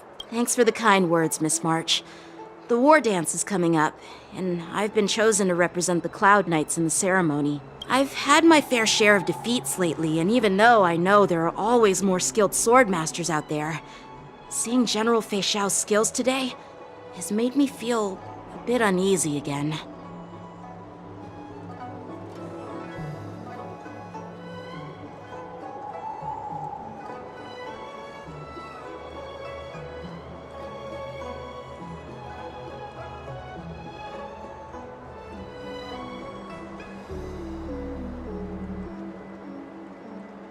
Don't underestimate yourself. After all, generals won't fight in the ring during the war dance.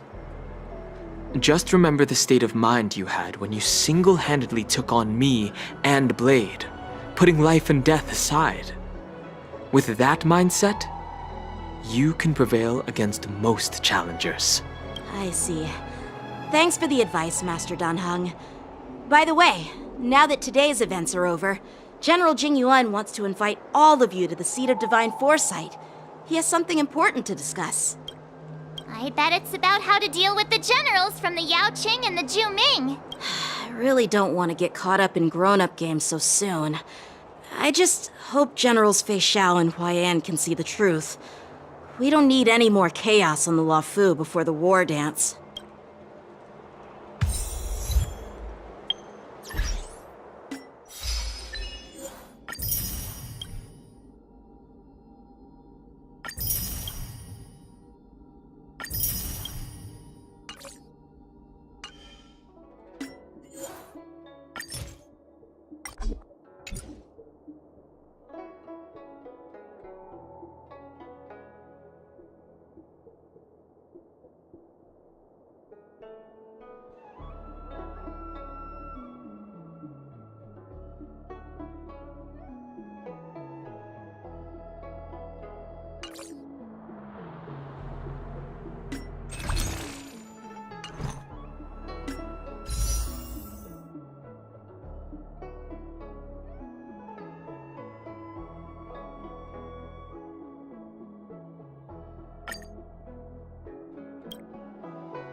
Earlier at the Palace of Astral, I introduced these guests from the Astral Express to you, Elder Huayan. But with all the people around, we only exchanged pleasantries.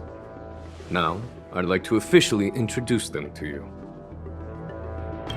These three braved great dangers, accompanying me to perilous places, defeating the chief culprit Vantilia, and uncovering the conspiracies of the disciples of Sanctus Medicus. If you wish to know more, please, feel free to ask us. Well, I skimmed through the reports about the Arbor's rebirth from the Master Diviner Hu Xuan. She's been summoned to the Yuchui for questioning. There are a lot of doubts within the Alliance about this whole situation. But despite all that, I believe in you. Since you joined the ranks, you have repeatedly achieved remarkable feats. After the High Cloud Quintet each went their separate ways, despite the many criticisms within the Alliance, the Marshal still stood firm against the dissenting voices and entrusted the Luofu to you.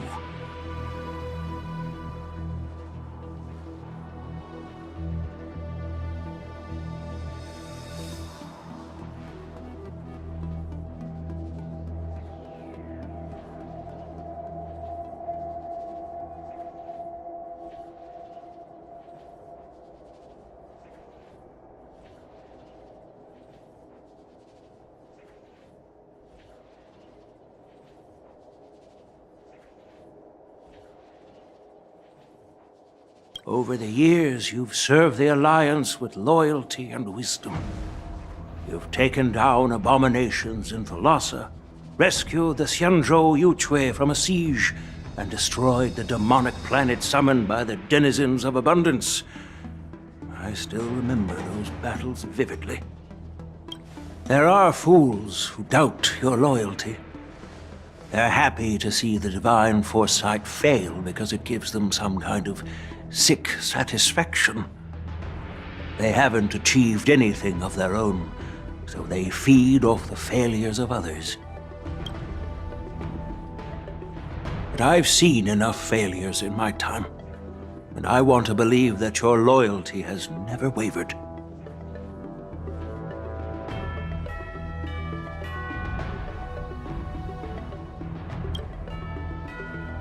So, General Fei Xiao of the Yaoqing is the only one investigating the Ambrosial Arbor crisis on behalf of the Alliance?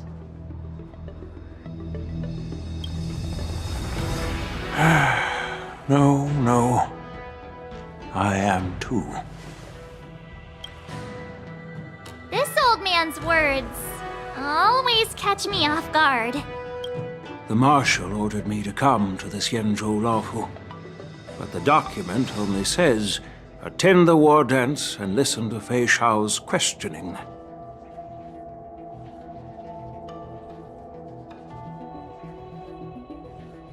No need for that. You're all important witnesses. The Marshal is well aware of Jing Yuan's purpose in holding the ceremony, and understands the situation he is facing.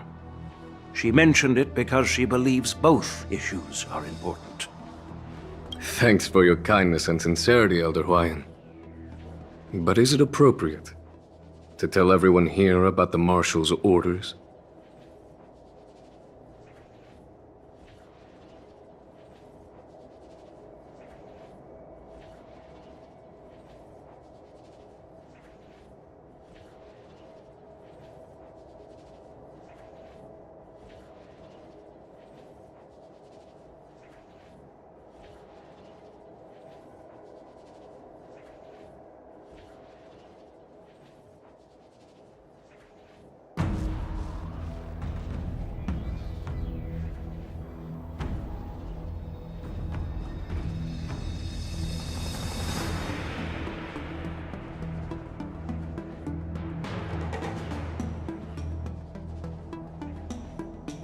By introducing the Express's witnesses to me alone, aren't you aiming to discern the intentions behind both my actions and Fei Xiao's? And whether there's any discord between us? Well, since I'm being open and honest with you, I encourage you young folk to do the same. As for the Ambrosial Arbor crisis, All I need to do is listen. General Feixiao will be the one asking the questions. To be honest, I'm more concerned about the timely start of the war dance. Oh, by the way, I've prepared a gift for the war dance.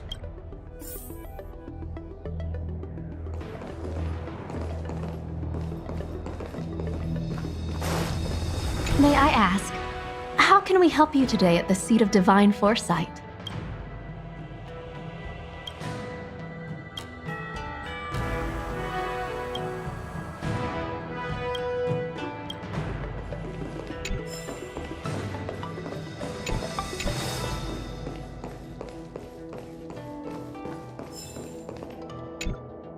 Yes, it's this case right here.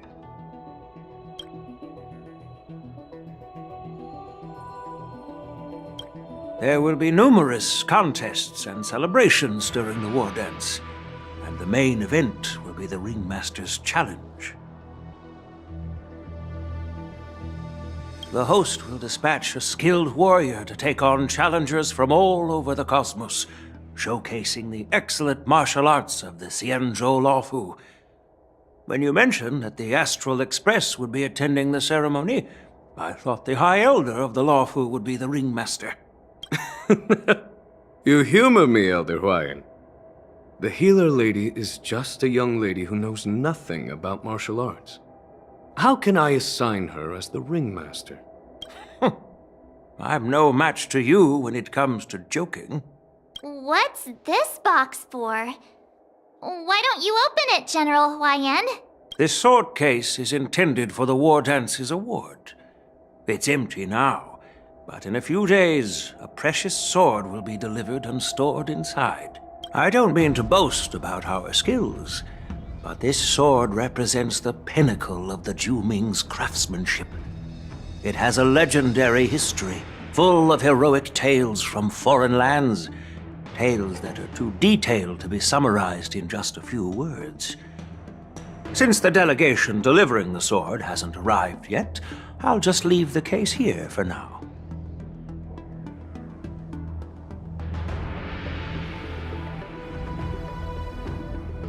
I've been wondering who would be worthy of such a sword. And then it hit me. I can award it to the champion of the Ringmaster's Challenge. The ceremony's champion is sure to be a perfect match for the sword. Moreover, I hear that Yanqing is an excellent swordmaster, and that he will be representing the Luofu as the ringmaster. So it seems like a perfect gift for him. Thank you for your generosity, Elder Huayan. If you want to give me a sword, just say the word, Grandpa. No need to beat around the bush.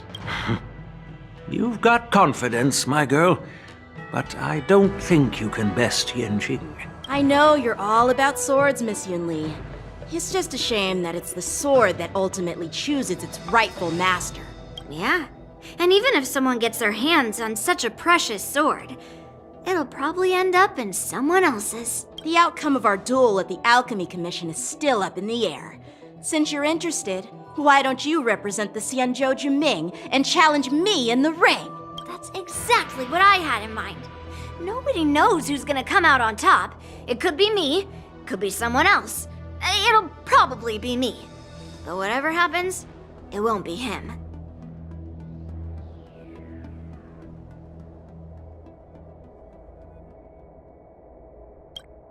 Not to be rude or anything.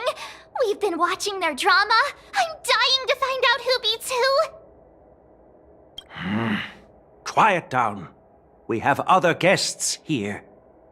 I've prepared this sword to add some excitement to the ceremony, not to have you two squabble. It's not a good look for the Alliance. While you both seem confident that you'll win, you need to remember there can only be one winner and one loser in the ring, which could lead to hard feelings.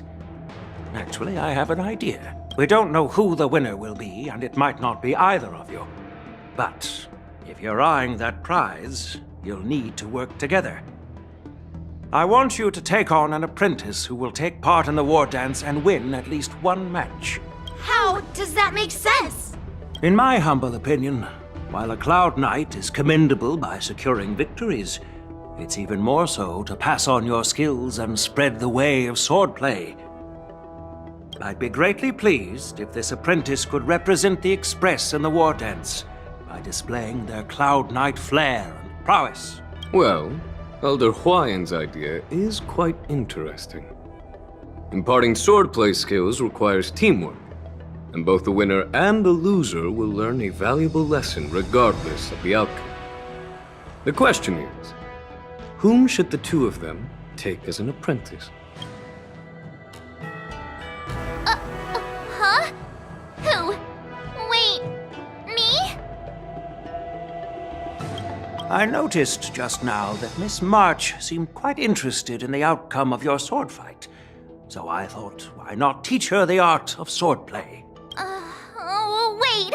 Are you serious, General? Why am I being dragged into this all of a sudden? I've never practiced swordplay before. I'm a total newbie. You really think I can learn it? Well, you'll probably realize I have no hope and give up on me. And that'd be so embarrassing. Isn't this a perfect chance for you? I remember you mentioning that you wanted to learn some sword moves. Yeah, I did say that. But this is all happening so quickly, don't you think? Miss March is like a piece of jade in the rough, just waiting to be shaped. The war dance is the perfect opportunity to see what heights she can reach.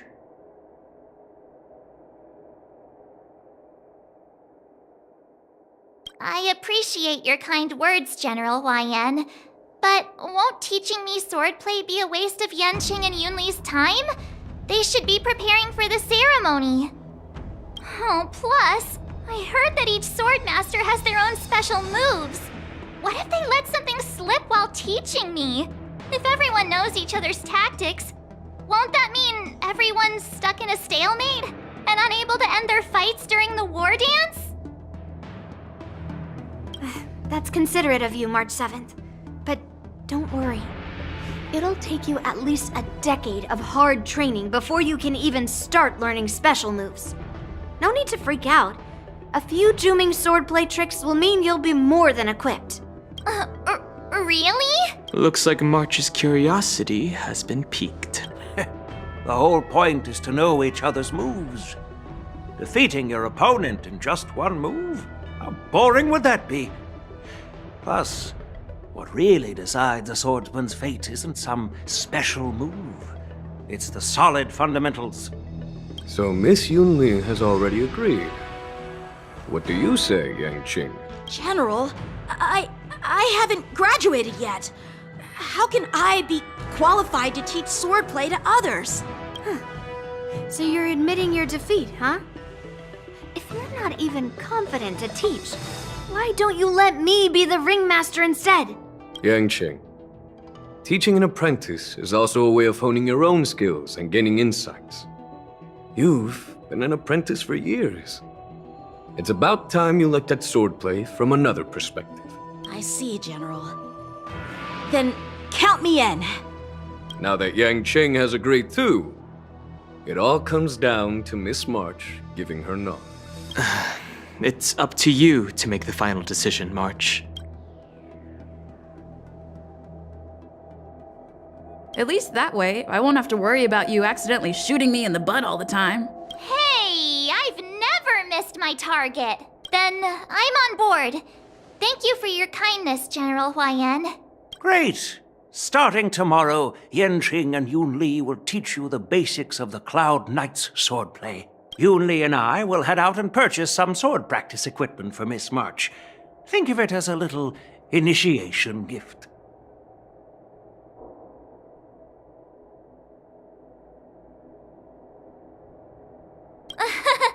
You're too kind. Wait, you're giving me a gift? Shouldn't it be the other way around?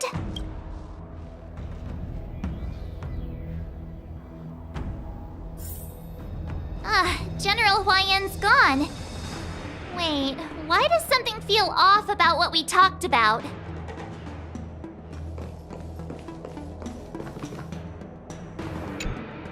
I think we strayed off topic.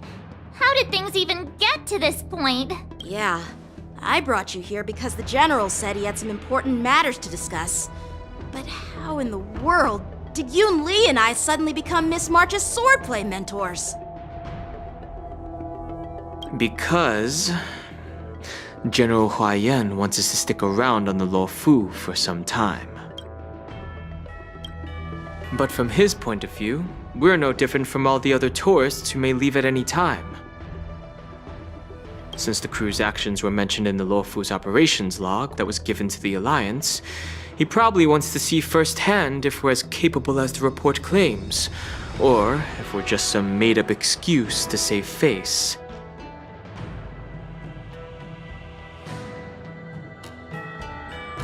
And he wants to see it for himself during the Wardance, which is why he even dragged Yun Li into this. What began as a simple contest between two swordmasters has now evolved into you two collaborating to mentor March. Elder Huaiyan is still that tricky general who likes to give everyone a headache. My apologies. Truth be told, I invited all of you to the ceremony because I wished for you to act as my witnesses. I apologize for not disclosing this information earlier. In the coming weeks, I'll also invite all of you to a meeting with General Fei Xiao, where you may need to answer her questions and clear up any doubts she might have. So please, be prepared for the meeting.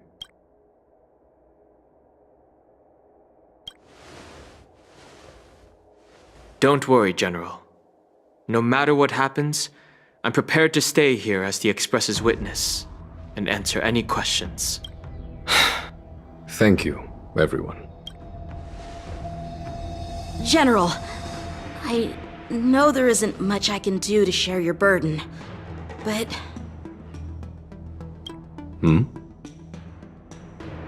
As the Luofu Ringmaster, I won't let anyone defeat me in the Wardance. I know.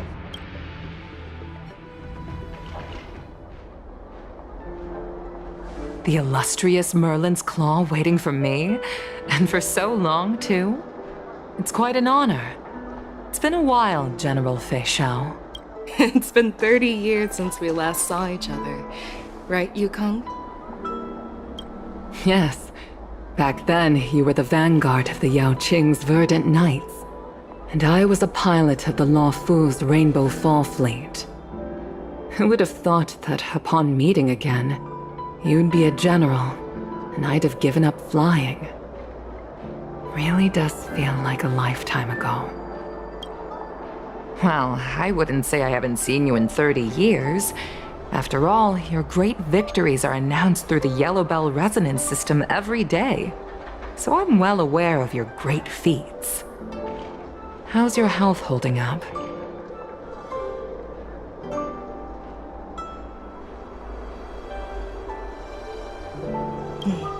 Still stable, I suppose. Do you still remember the medic who saved me in battle? That healer with the odd name and peculiar temperament. What was his name again? Was it Pichu? Or Kachio? Jiao Chou. He's been my retainer and personal healer, delegated by the Alchemy Commission from the Xianzhou Luofu. Over the years, he's dedicated himself to managing my condition. It's thanks to him that I'm still in good health today.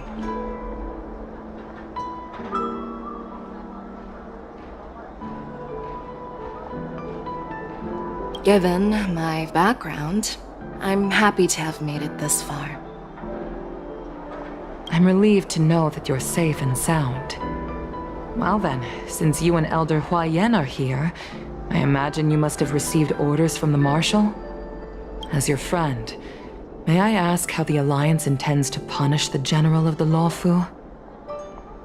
The Arbor's rebirth has frightened the elders who lurk behind the scenes. They fear the resurgence of abominations, much like what happened 30 years ago.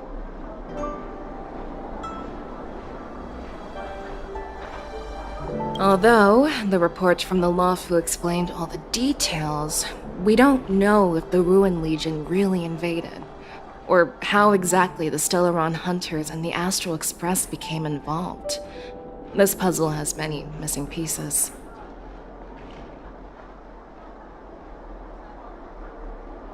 As you know, the fugitive Jing Liu, who mysteriously disappeared many years ago, has resurfaced.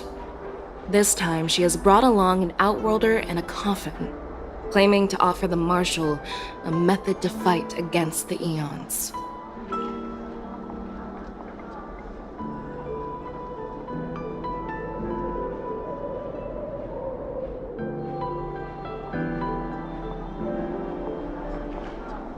The Luofu Preceptor has also leveled accusations against Jing Yuan for neglecting the Alliance's principles. She asserts that Jing Yuan enabled the exiled Imbibitor Lunae to re-enter the Luofu, thereby unlocking the luminescent depths within Scale Gorge Waterscape, which in turn disrupted the Videodara's dutiful watch over the Ambrosial Arbor.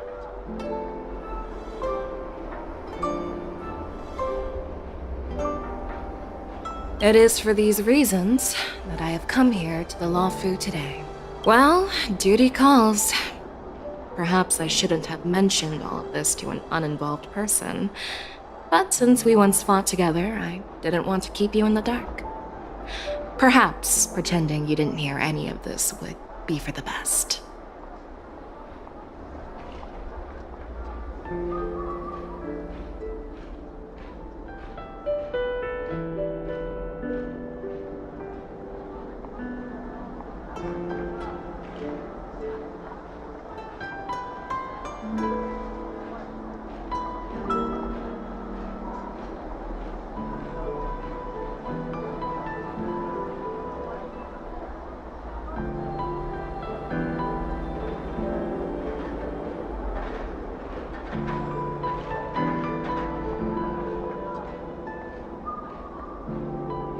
I understand. I'm sorry. I was out of line. I know I shouldn't be defending General Jing Yuan right now, but... well, you know how I am. The Luofu has enjoyed centuries of stability since the end of the sedition of Imbibitor Lunae, much of which can be attributed to General Jing Yuan's masterful strategizing. Unfortunately, for a long-life species, enduring through the ages always culminates in a failure that undoes all previous achievements. A moment that our adversaries relish. That's true. And that's why I'm also here for another purpose. To visit Hule.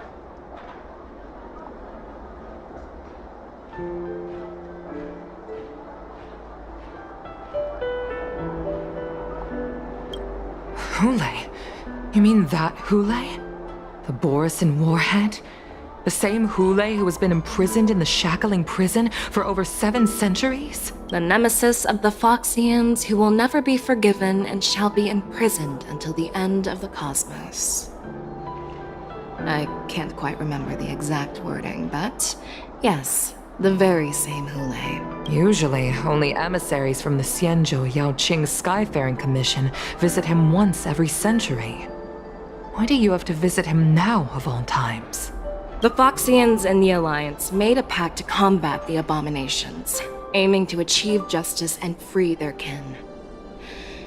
That werewolf monster is to be forever imprisoned in the dark recesses of the Shackling prison, facing unending retribution. Given the situation on the Luofu, those on the Yaoqing are concerned about Hule's imprisonment. I'm afraid that the routine visit every century is no longer sufficient to ease their concerns. That's why I was sent here, to reassure them. It's all bad news. Well, not everything. There might be a silver lining. Oh, by the way, I found some clues about the thing you asked for. Tell me more. The Verdant Knights followed the route you mentioned and discovered the wreckage of the Whistling Flame ship. Unfortunately, there were no survivors and no cargo. However, someone had already been on the scene before we arrived. Our people? Or someone from the IPC? No, neither. Yukong, have you heard of a person named Ron May?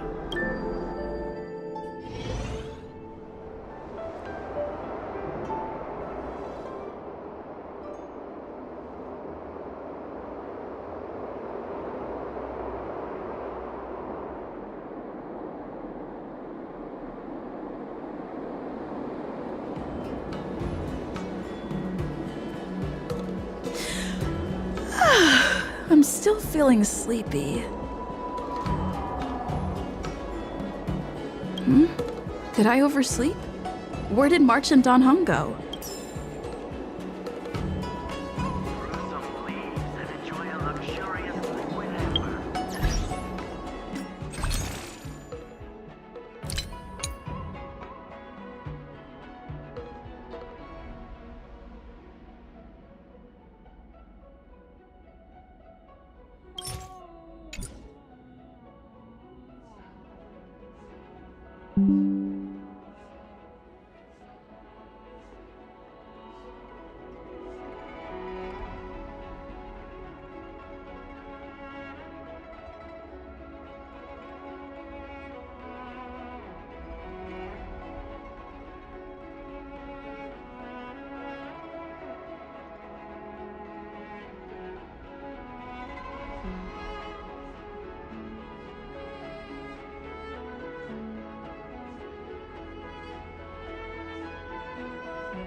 Think you'd get away with your crime by pretending to be a waiter? This humble abode walk?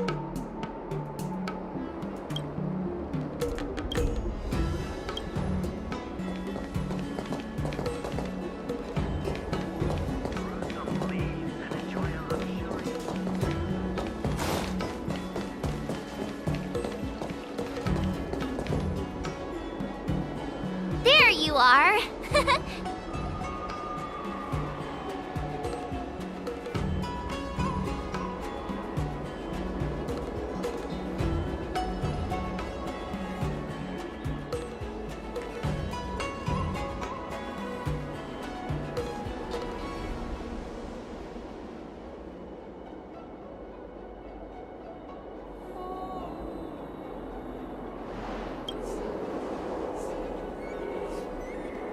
It's an honor to learn from you, Master Yanqing. Oh, in all those immersions and novels I watched, when apprentices want to pay their respects to their masters, they usually bring fancy gifts, kneel, and bow. I'm really sorry, but I haven't prepared anything yet. Hey, why are you blushing, Master Yanqing? This is, the first time someone has called me master. I need to, get used to it. Let me make it clear. Swordplay training is about improving your body, mind, and strength. It's not a casual game you can master overnight. I promised General Huayan that I'd teach you Cloud Knight swordplay, so you can participate in the Wardance and defeat at least one opponent. I'll do my best, but if you break your master's rules... Fine. A promise is a promise. Since I promised to study hard, I'll do my best starting today. Great! That's the spirit. March is in your hands now, Yanqing. Don't be too easy on her. Don Hung, do you even have a heart? Did you lose it somewhere? By the way, where's Yun Li? I've found a quiet spot in the back garden of the Palace of Astrum for our first lesson together.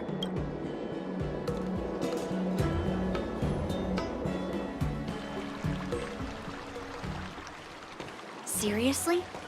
It's the first day and you two are already late? Why is everyone on the Luofu so laid back? Master Yunli, you're already here. Sorry for keeping you waiting. Oh, wait. Were you trying to teach her in secret? That's sneaky. I'm just showing you what Luofu etiquette is all about. She might be my apprentice, but it's customary for the master to personally escort their apprentice to the place of learning. As the host, I'll be teaching Miss March the essence of Luofu's swordplay, after which she'll emerge victorious in the Wardance ring. You won't be complaining about Luofu's swordplay then. Stand aside, rookie. Let me show you how we Ju-Ming sword masters treat their apprentices. Quickly, over here, Miss March. This is a reverse mentorship gift from me to you. I hope you put it to good use. What's this? Xianzhou clothing? It's so beautiful! Sword practice requires precise movements. This outfit is tailored to fit perfectly and allows for smooth movements. I even added some small accessories. I put a lot of thought into it. You're awesome, Master Yunli! See? See? How can you compete with me? I'll teach March 7th the essence of Ju-Ming swordplay so she can win the contest with my sword skills. Actually, I've prepared something too. Huh? You have a gift for me too, Master Yanqing? Since you want to learn swordplay, Miss March, you'll need suitable weapons. So, I went out of my way to prepare a pair of swords overnight. Unfortunately, I didn't have time to ask the craftsman to customize the swords for you. But I did my best to choose ones that look nice and are suitable for a beginner. I hope you like them, Miss March. Thank you, Master Yanqing! Bet you didn't see that one coming, did you, Yunli? The real competition is just getting started. I'm so lucky to have two great masters. But why does it feel like things are getting a bit weird?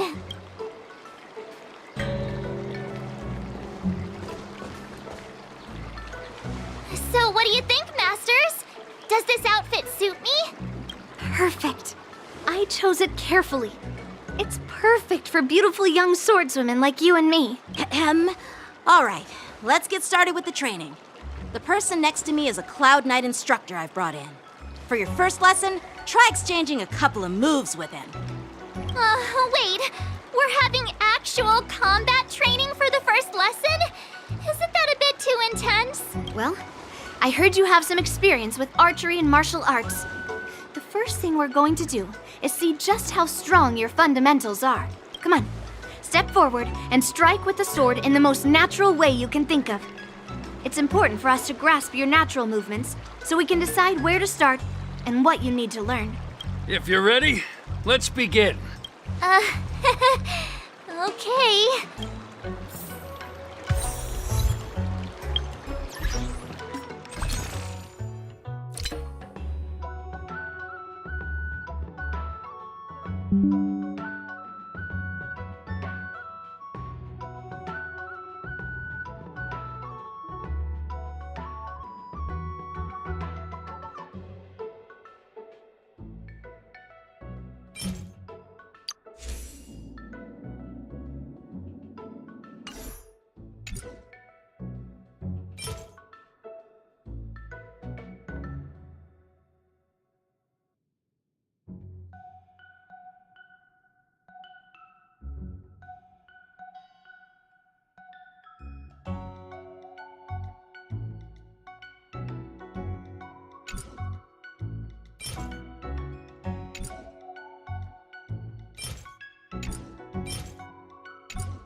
All right, let's get started with the training. The person next to me is a Cloud Knight instructor I've brought in. For your first lesson, try exchanging a couple of moves with him. Well, I heard you have some experience with archery and martial arts. The first thing we're going to do is see just how strong your fundamentals are. Come on, step forward and strike with the sword in the most natural way you can think of. It's important for us to grasp your natural movements so we can decide where to start and what you need to learn. Are you ready? Yeah, I'm ready. But please go easy on me. Then I apologize in advance, Miss March.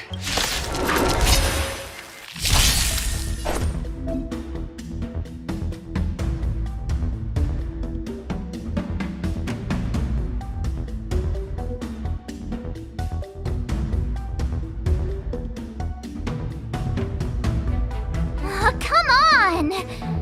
Let me fight!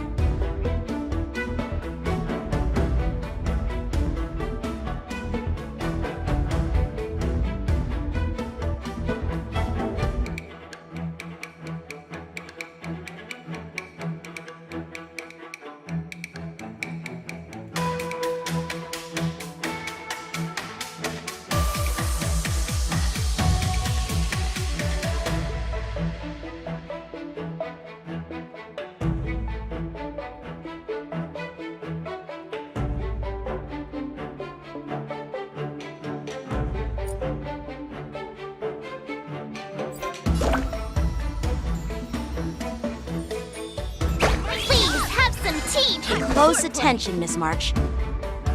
Luofu's swordplay is all about being swift and agile in your movements. Strike with heart! Right on time. Practice is over. Swords descend! Ignore him. Strength is everything.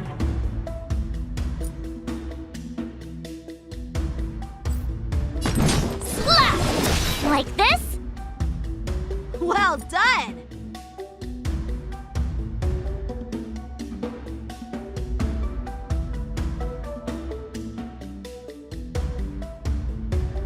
Stop!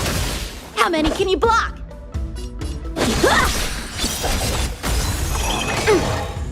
Yes, you!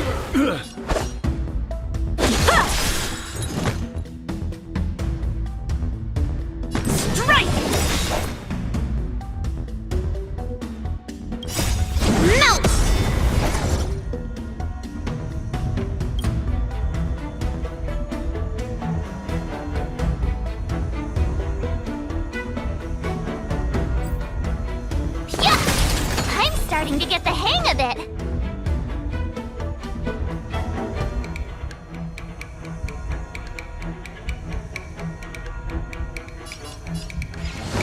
Bladed flight! Shivering mountains! Awesome!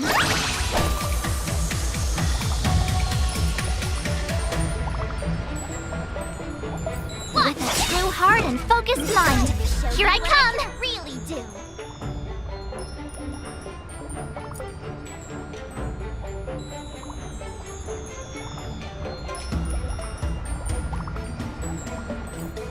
Azure Dragon, White Tiger, less carbs, what's this? What are you made of? What are you mumbling about? Isn't this a sword technique? Shouldn't I be saying something cool? Slap! Time for swordplay! Right on time!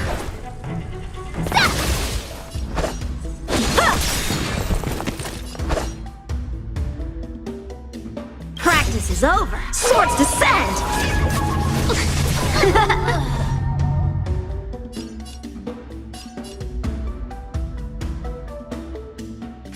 Strike with heart! Yeah! Oh, I get it! All right, check out this move! Yes, you! Strike! Weave through clouds!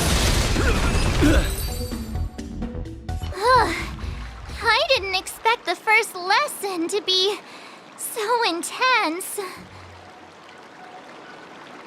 Miss March has quick hands and a flexible body. She's a perfect fit for practicing Luofu swordplay. However, she lacks strength, and her strikes were a bit unfocused. But don't worry, that's totally normal for beginners. Once she starts practicing Juming swordplay, she'll make heaps of progress.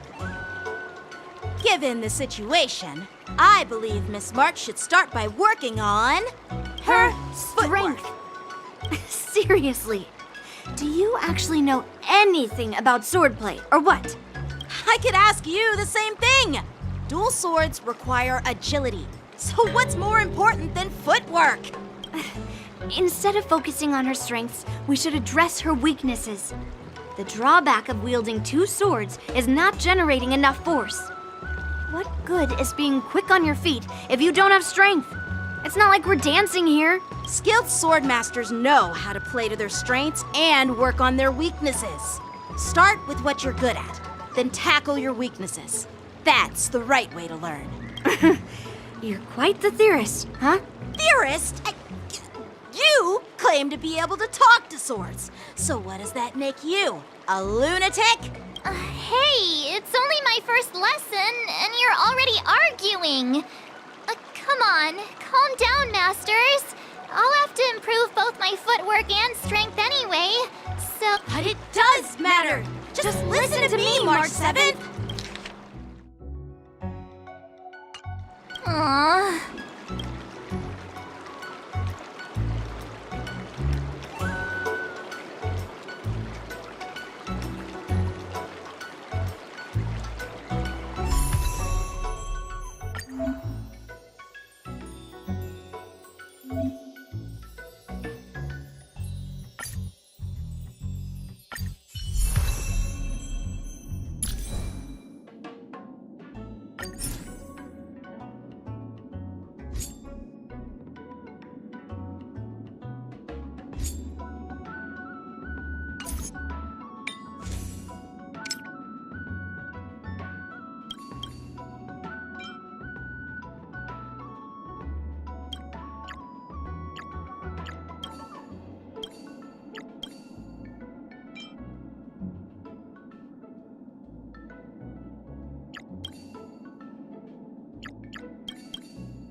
Dear Himeko, Mr. Yang, and Pom Pom, we're all good here on the Xianzhou Luofu, so no need to worry. By the way, how's your trip going? As for me, I've somehow become the apprentice to 2 Cloud Knight sword masters, and I've been honing my sword skills with their guidance. One of them is Yanqing, the boy we've all met before. The other is Yun Li, the granddaughter of General Hua Yan from the Xianzhou Juming. Both masters are super strict, giving me a real taste of how hard sword training can be. I tried to drag her into this, but she refused.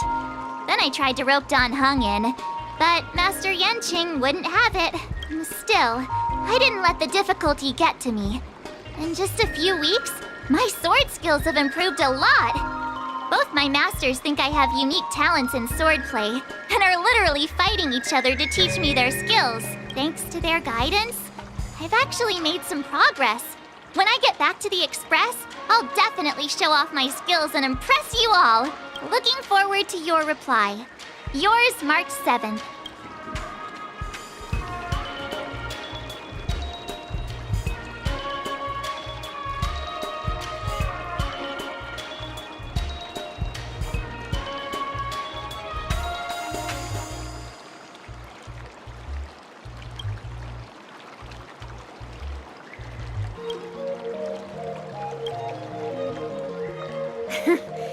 Well done.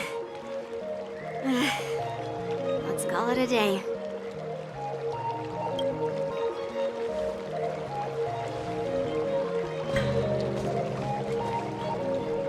Miss March's sword skills are really coming along. She'll hold her own just fine in the Wardance.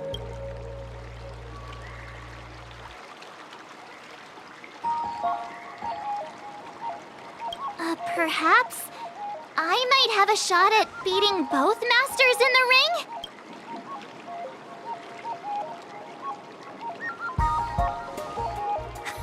Get real. You've only been practicing for a short while. How could that possibly happen? With your talent, Miss March, if you dedicate a few more decades to training, you might eventually be able to defeat Yun Li. Decades? But I'll be an old lady by then. No. Can you believe it? March 7th has actually become a pretty decent swordmaster in such a short time. Now I understand why Grandpa always had a grin on his face while training me. Are you sure he wasn't laughing at you? Oh, shut up! It's all thanks to your amazing guidance, Masters. Miss March, you're really getting the hang of wielding dual swords. If you're keen on advancing, trying out different Xianzhou blades could improve your touch. Oh, let me see. Which sword is the most powerful? Single sword? Great sword? Or maybe a flying sword? There's no such thing as the most powerful sword. It's all about the skill of the swordmaster. Yanqing wields several flying swords, while I only wield one. But remember how I kicked his butt at the Alchemy Commission? First, you didn't kick my butt. Second, you'll never kick my butt. Third, how about we settle this right now and see who kicks whose butt? Yeah, I'm up for that. And if I kick your butt, you'll drop out of the Wardance. Deal? Why are you two arguing again? I thought things had been improving between you lately. There was talk that the leading disciples of the Luofu and Juming generals were supposed to face off in the Wardance, but for some reason, they suddenly teamed up to train an apprentice of their own. Turns out, the rumors are true.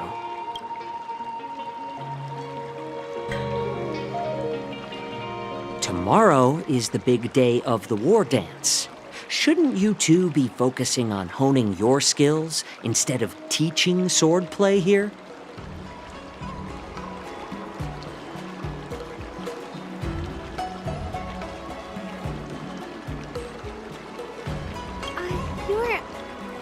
You're... Oh, that's right! You're the pink-haired fox from the Yaoqing!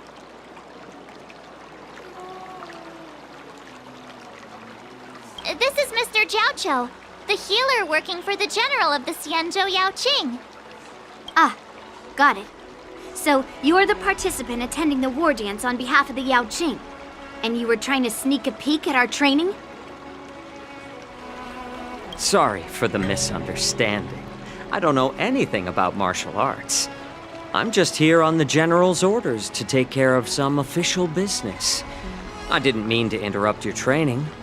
I'll be on my way. If you know nothing about martial arts, why were you smirking earlier? Well, my curiosity got the better of me, I suppose. When I heard Miss March's pondering about what to learn, I couldn't help but wander over. From my professional experience, cleavers, slicers, chopping knives, and carving knives are all just tools. Kind of like frying, sautéing, boiling, and deep frying in cooking.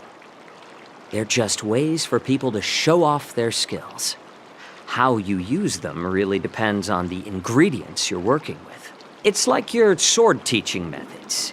If you align your ingredient, in other words, your apprentice's natural tendencies, with the right cooking method, by which I mean the teaching method that best suits her, she'll make double the progress in half the time. For example, golden eggplant tastes best when fried, cloud peppers when stir-fried, and yellow boulder beef when simmered. It's all about discovering the nature of the ingredients. Apprentice. All this talk about food is making me hungry. Aren't you a healer? Why are you talking about food? Well, it's just a metaphor. The medicinal school I follow on the Xianzhou Yaoqing is called the Ranja School, that specializes in food therapy.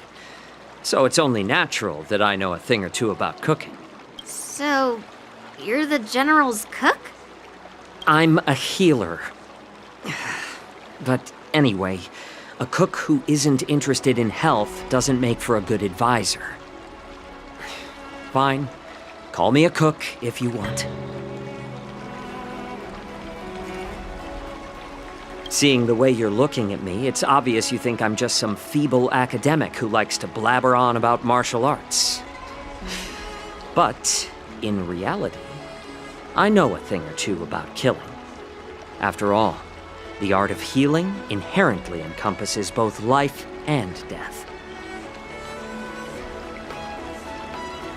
Why is this guy suddenly getting all serious with kids? Do you recognize this bottle of medicine in my hand? No. This is called tumble dust, an extract from an exotic flower named Yabra.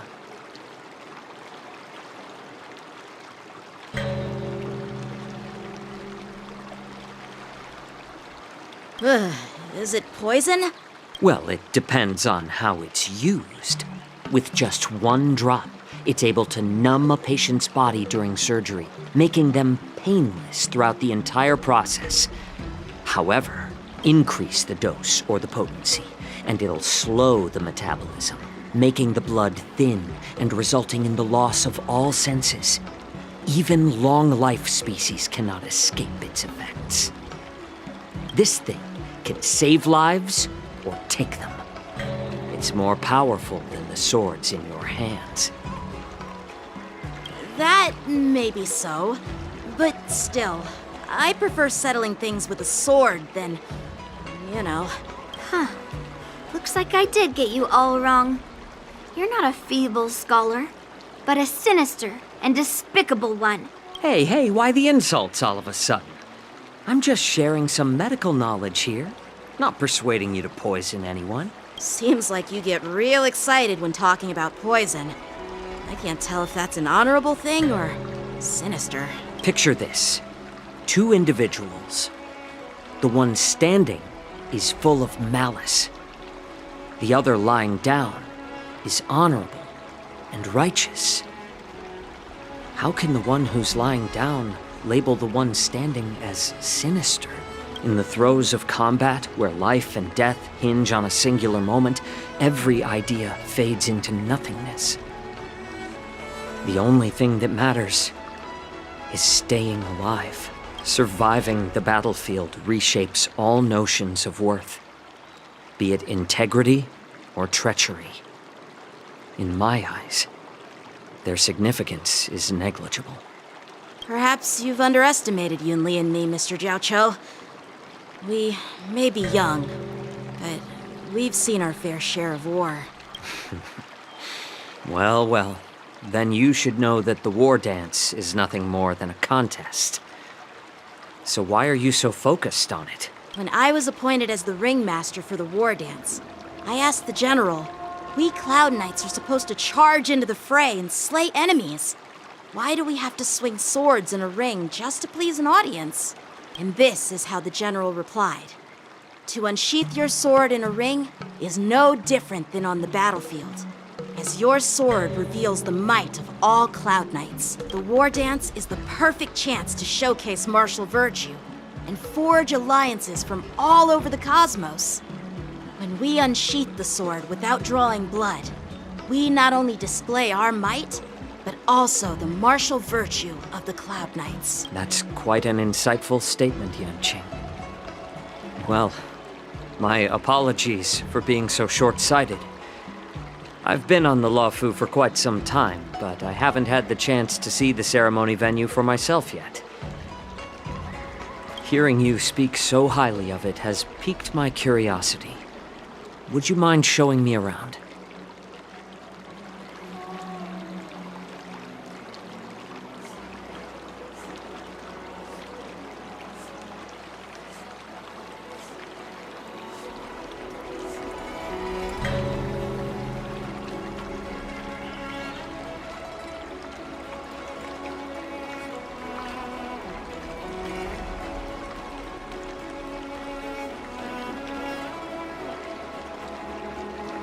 Want to see the Sky Splitter ship where the Wardance will be held? Let's go! I bet Yunli and Miss March haven't seen it either, right? Well then, I'll give you all a tour.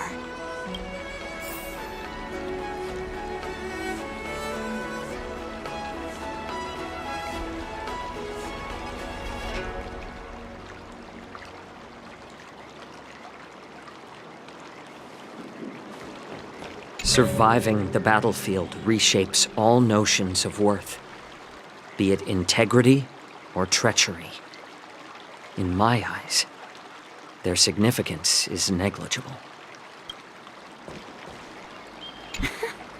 Can you believe it? March 7th has actually become a pretty decent swordmaster in such a short time. Let's go. I'll give you a tour of the Sky Splitter.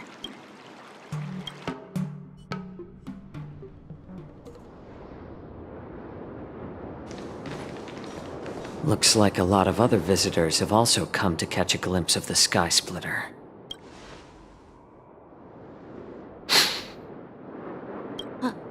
What's up, Mr. Xiaoqiu? No, it's nothing. Do you see that airship in the distance? That's the Sky Splitter, the venue for the Wardance ceremony. It doesn't look all that impressive from this distance. The Sky Splitter is actually a decommissioned Luofu military vessel. People aren't allowed on board until the Wardance officially commences. Tomorrow, when the bell rings and the ceremonial cannons roar, I'll be there representing the Cloud Knights of the Xianzhou Luofu, standing in the ring, ready to take on challengers from all over the cosmos.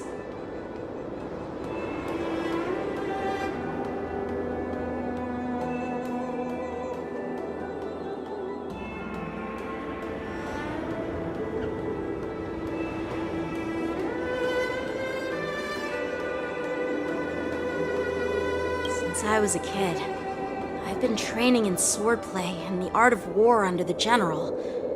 Every day, I'd swing my sword 10,000 times, and then thrust it 10,000 times, repeating the process over and over.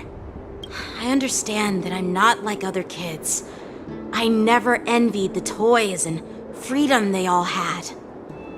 I never found sword practice boring or hard, even in the thick of battle. Facing down savage abominations, I never felt scared. Each day, I could feel myself getting stronger and stronger, and I racked up countless victories. It's the best feeling in the world. But then, I faced a really tough opponent. And just one slash shattered my confidence into 1,000 pieces. That's when I felt true fear for the first time.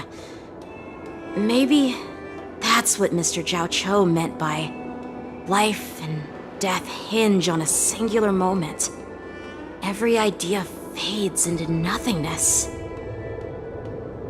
After that, I had to pick up the pieces and try to put myself back together. But no matter how hard I tried, I couldn't seem to find my old happy self again. I often ask myself, why do I wield my sword?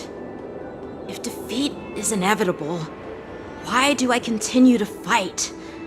Is it to reclaim the joy of victory? To meet the general's expectations? Or to secure my honor among the Cloud Knights? While the general could teach me the art of swordplay, he couldn't teach me why I should keep on going. He said the reason must come from within myself. I've been struggling to find that reason. But after talking with you, Mr. Xianzhou, I think I already have that reason in mind. As a member of the Cloud Knights and the General's apprentice, I've had a weight on my shoulders. And I know there's still more to shoulder. But when I wield my sword, it feels like I'm letting go of everything. I love the feeling of giving it my all, facing any obstacle in front of me, pressing forward. That's why I wield my sword. Oh, Yanqing. So young, yet so grown up. By the way, how old are you exactly? Age doesn't really matter. All sword masters will understand how I feel. I get it. Looks like all the kids on the Luofu live tough lives. So, how about you, Miss Yunli?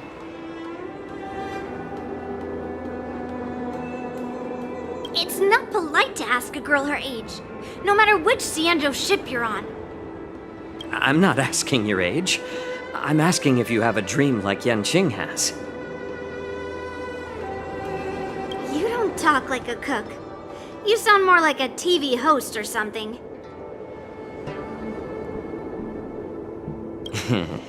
Need I repeat myself again? I'm a healer. Well, I don't have a dream like Yanqing does.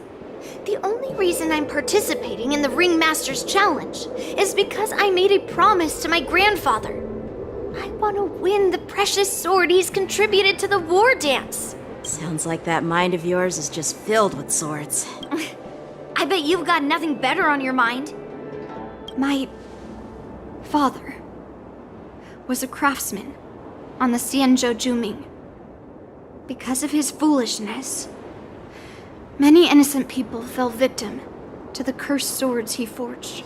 Since I was a kid, it's been clear to me that not everyone deserves to have a weapon in their hands. Giving them a sword is no different than being cruel to the innocent. So, whenever I come across someone unworthy of a sword, I can't help but want to take it away from them. Given that Yanqing is the Wardance Ringmaster, I'm stepping up to challenge him. To ensure the precious sword doesn't fall into the hands of an unworthy master. Hey, what do you mean by an unworthy master? I see. It's not easy for kids on the Juming either. Well, it's better to have a reason for wielding a sword than to be lost and confused. I've saved countless Cloud Knights in my life, and there are plenty of exceptional warriors, just like the two. What happened, Mr. Zhao Chou? Oh, nothing. I was just reminded of some old friends and old tales.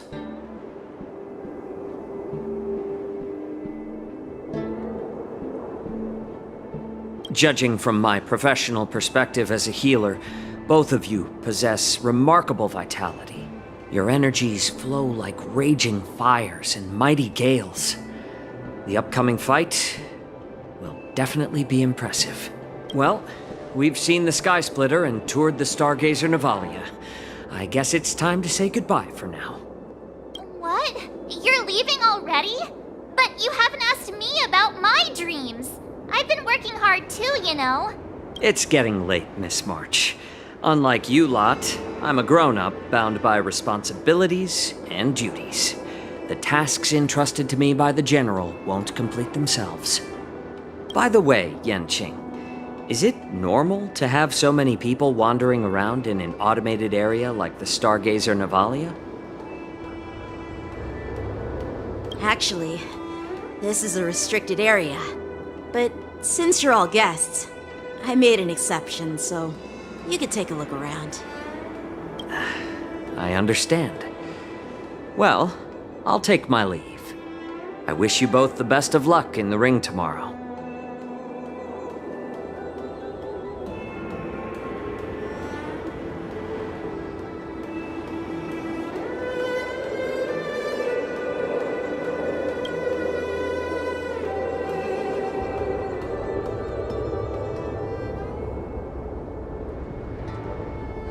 Seriously?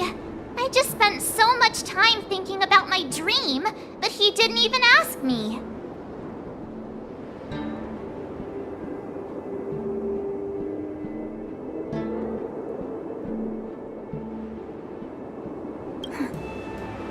Now that we're done with our tour of the Sky Splitter, shall we continue with our training?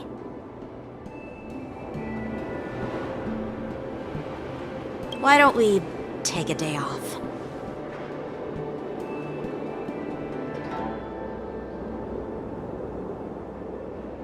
What? You want to secretly practice swordplay by yourself? Dream on. You know cramming before a fight never works out.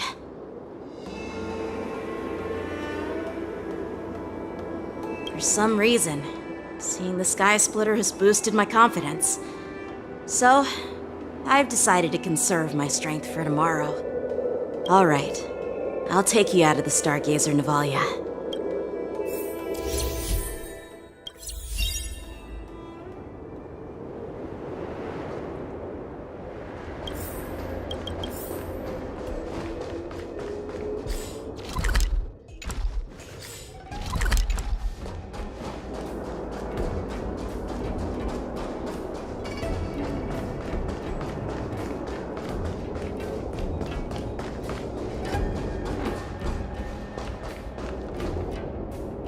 Just shut up, Red Fang!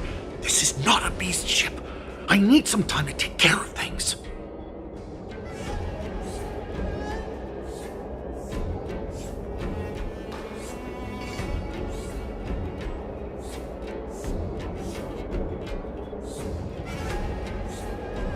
You willingly donned the skin of a lowly beast to join this mission, dedicating yourself to our glorious cause.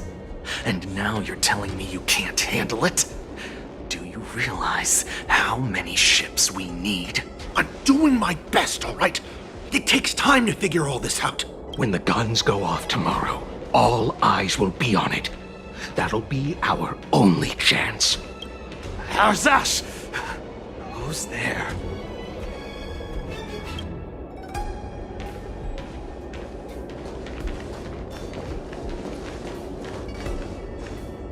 Who are you guys? An impromptu inspection. Why are there outsiders loitering in Stargazer Navalia? And a bunch of kids at that. Hey, kids, didn't your parents ever tell you to stay away from the Stargazer, Navalia? I know it's an automated facility, but it doesn't mean you can just break in and do what you want.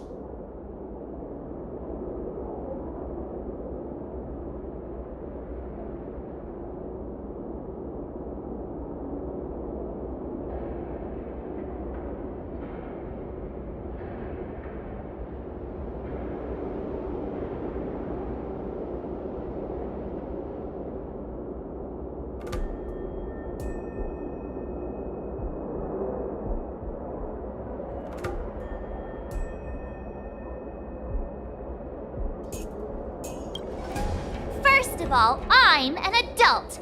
Second, I didn't just break in.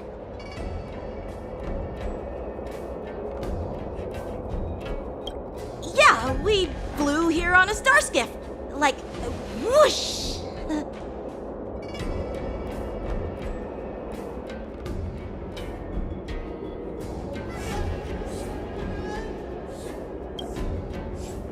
Well, I'm not trying to tell you off, but this place is off limits to the public, you know?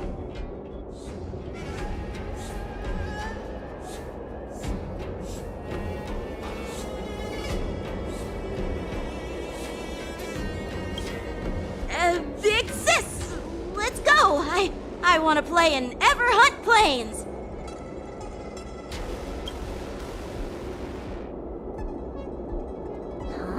Ever hunt planes? Yeah, sure. Big Sis will take you there.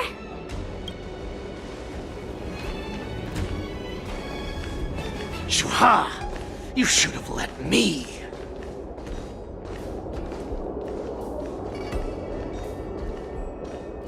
Shh, the overhaul is done, and everything looks good. We should leave.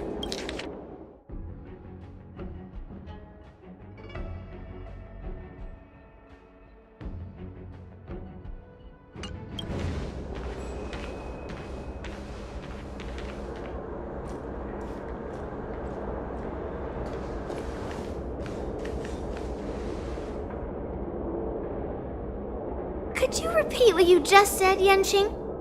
What did I say? Big sis, let's go. I want to play in Ever Hunt Planes. Come on. Can't you read the room? Something is definitely off about the 3 people we just met. Yeah, anyone could see that. I just wanted to hear you say it again. That pink-haired fox tried to say something. I'm pretty sure he sensed something fishy. Since he's not familiar with this place, he just dropped us a hint. But you didn't seem to be paying attention at all. I knew that from the beginning.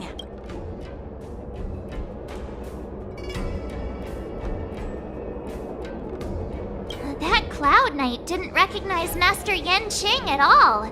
That's really weird. What? Is he famous on the Luofu or something? Not even the Cloud Knights on the Juming, who all know my glorious name, might recognize my face. You have a point. A Cloud Knight, a member from the Skyfaring Commission, and a craftsman. They're from various departments, and the reason for the overhaul seems legit. But one of them blurted out some weird language just now. Did you hear that? I have a feeling that if we secretly tail them, we'll definitely catch these guys in the act. Follow my lead, and be careful not to blow our cover.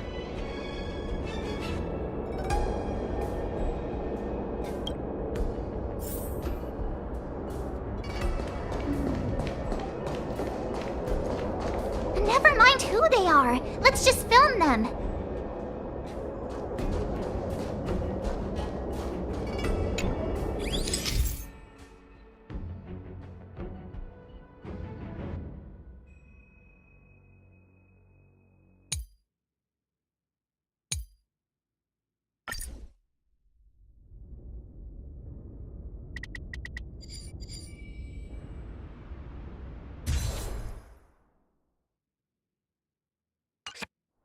We should have just killed those lowly beasts.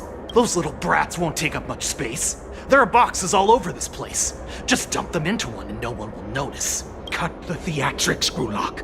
Even the slightest slip-up could interfere with Lord Moktok's plans. So where are we heading next? To check the freight skiffs. We've got a lot of preparations to do. Also, don't forget to take those crates with you. Weapons, supplies. We've got to be well prepared. Otherwise, we're screwed.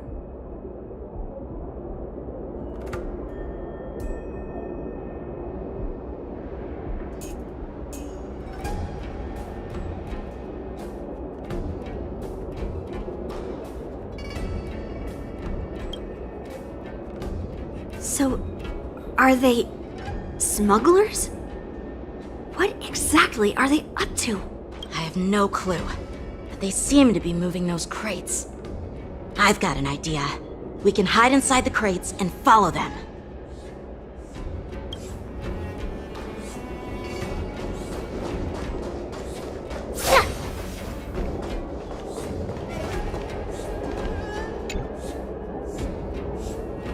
Ugh, so cramped in here.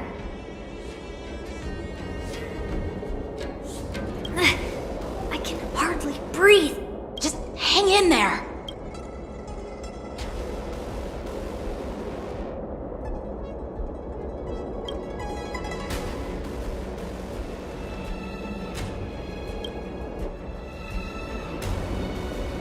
Let's just put the cargo here for now, all right? Then we'll move on to inspect the ships. Lord Moktok said that as soon as we're done, we're to board the freight skiff and leave this place. Don't worry, I've changed the shipping schedule. You two, come with me. Is it just me? I keep smelling that stench of lowly beasts everywhere we go. Don't be so paranoid. Looks like they're planning to escape on the skiffs in Stargazer Navalia. They keep talking about their plans, but where do they come from? And what do they want to do on the Xianzhou? They're definitely up to something bad. Wait, they disappeared! Let's catch up to them.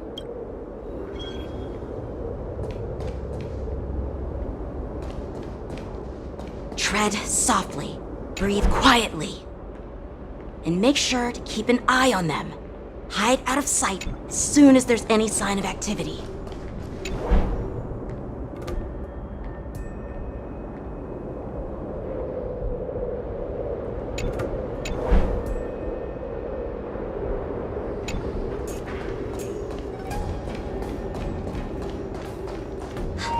Did he spot us? Quickly, hide!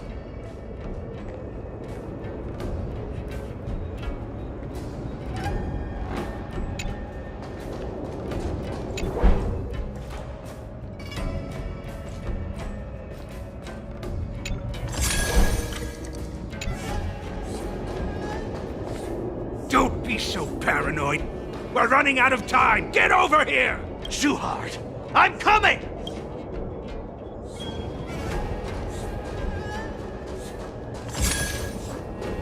They're leaving. We should catch up to them. Quickly!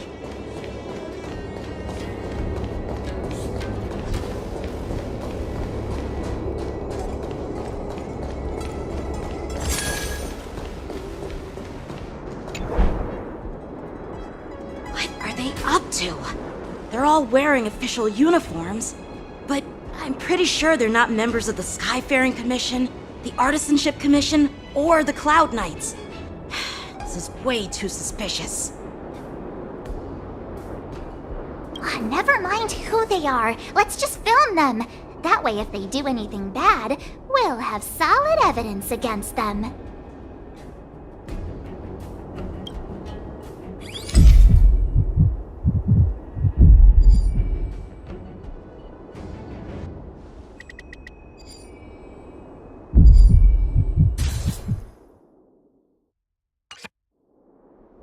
Look at this. A freight star skiff with enough room to fit at least 20 of my men.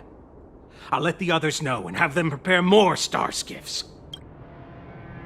Once we're past the checkpoint, there will be beast ships waiting for us. Lord Moktok is ready. The revival of our ancient bloodline all hinges on this operation. What did he just say? Beast ships?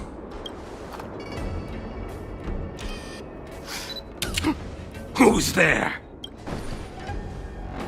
It's those brats! I told you to get rid of them, but you didn't listen, you idiot!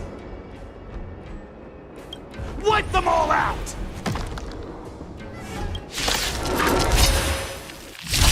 Borison? Adusa! Die, you lowly beasts!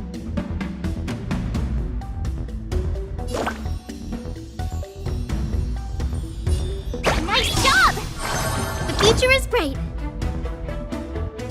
Have some sunshine! Great teamwork. Dispel the gloom! Restore the skies!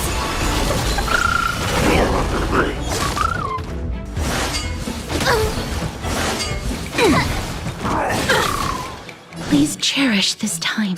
We'll tear. Dreams do come true. Please open up! Show me the way! I could take 10 of you! Gotta stop them here! As you wish. Have some sunshine! Great teamwork.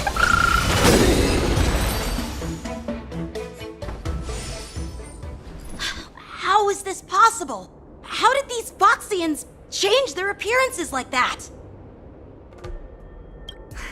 They're not Foxians at all. They revealed their true form. They're Borison, just like the bandits I defeated on the IPC ship. Wait, that means...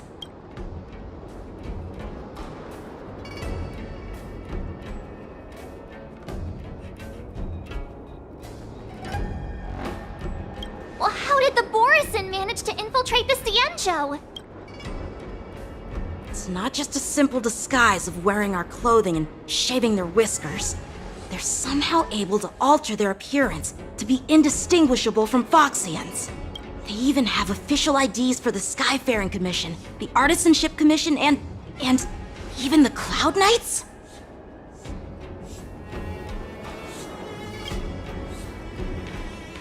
Let me check this fake Cloud Knight's tag. Maybe it'll give us some clues. Lujun, an officer of the Patrol Defense Squad? Wait! What's the matter? I encountered a patrol officer named Lujun before. It was a few weeks ago, when we were transporting the Borison prisoners. They can forge official identities and move around the Xianzhou without raising suspicion. Oh no, this is bad. Even worse. If you find one cockroach on the Express, it usually means... There are more Borison hiding on the Xianzhou. I bet their plan is much bigger than just stealing information. We've got to report this to the Seat of Divine Foresight.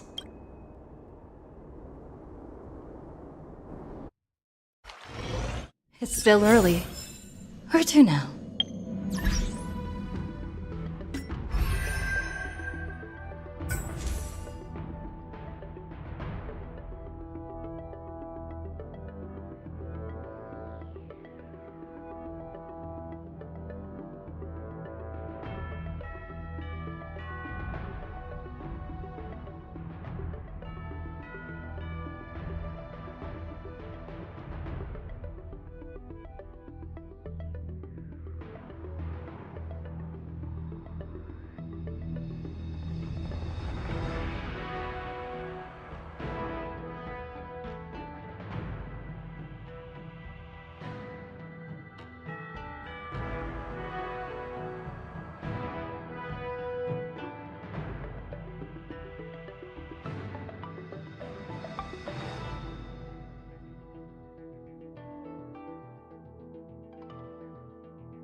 I am glad to finally meet you in person, guests from the Astral Express.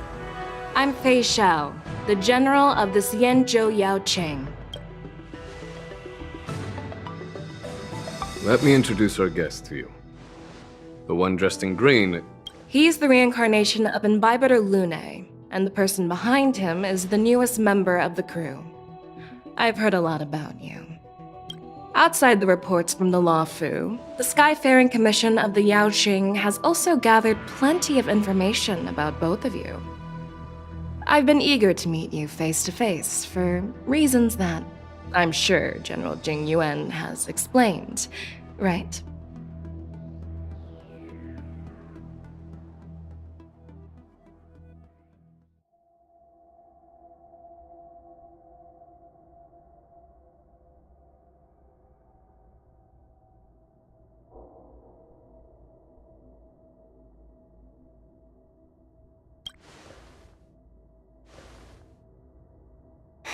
That's right. But don't worry, this isn't a trial. I just want to have a chat with you and get a better understanding of the facts. According to General Jing Yuan's report, the Ruin Legion is to blame for the Ambrosial Arbor crisis, and all Arbiter Generals should pay attention to the Ruin Author's movements. Over the years, the Destruction's minions have wreaked havoc on countless worlds, and the Alliance has been keeping an eye on them. But no one expected them to join hands with the remnants of the Abundance. The damage caused by the Ambrosial Arbor crisis was far less severe than expected, which is good news for us. However, it was quite different from the Ruin Legion's usual style of destroying life wherever they go. While I trust the bravery of the Divine Foresight and the Nameless, I'm curious about some details missing from the report. I'd like to take this chance to have an exchange with both of you.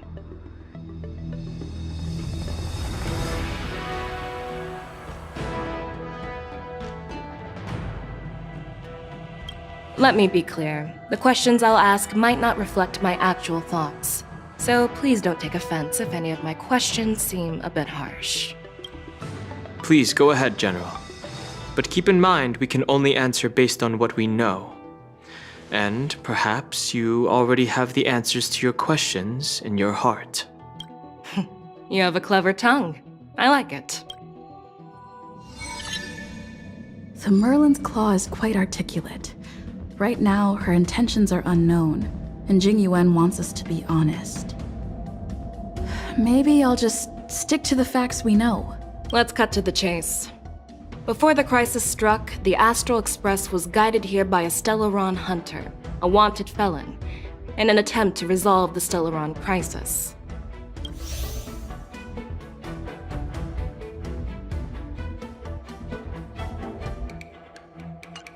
However, everyone in the cosmos knows of the Stellaron hunter's reputation.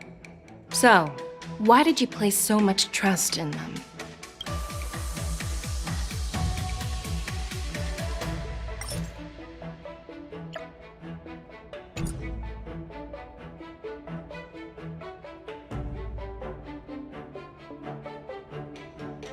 Apart from the Luofu, there are many other worlds suffering from Stellaron corrosion. For example, Urilo 6, the world that the Express stopped at before reaching the Luofu, was one of them. To the Express, Stellarons act as roadblocks on the Silver Rail and pose risks to the warping process. And that's why dealing with Stellaron issues is part of the duty of the Nameless. Ah, I've heard about those problems caused by Stellarons. The Express connects various worlds, so it makes sense for you to take care of this.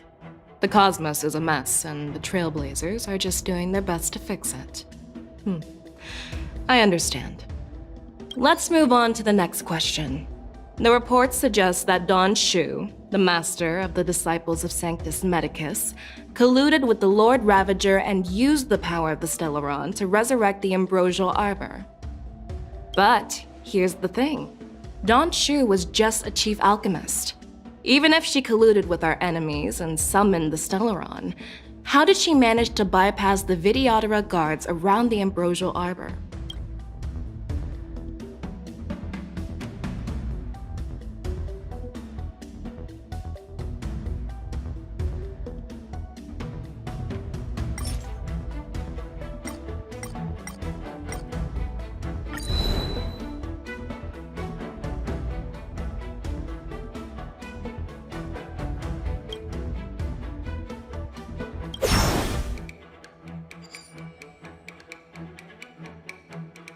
I personally met Don Shu once.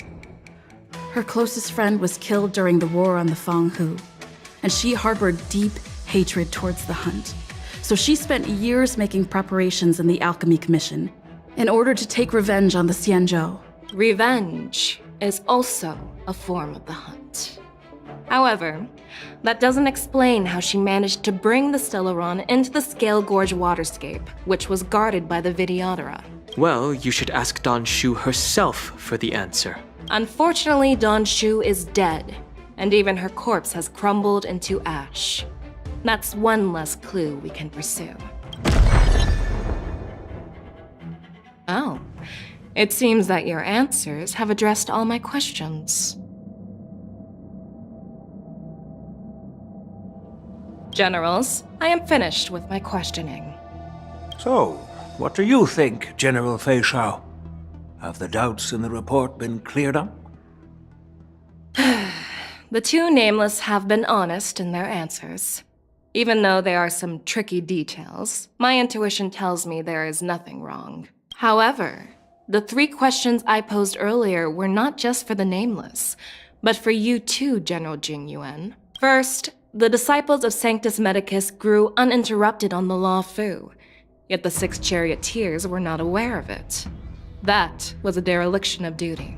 Second, you believed in the Stellaron Hunter's prophecy and entrusted outsiders to solve the crisis, even granting them access to the Plague Mark.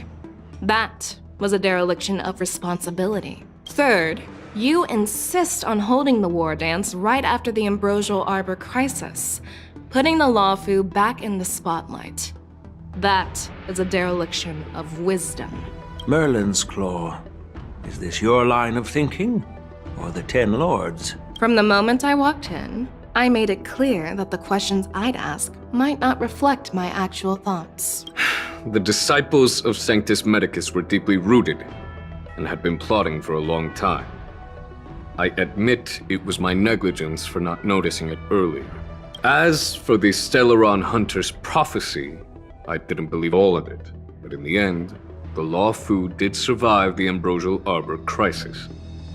So, I think it's safe to say that Elio's prophecy about the future holds some merit.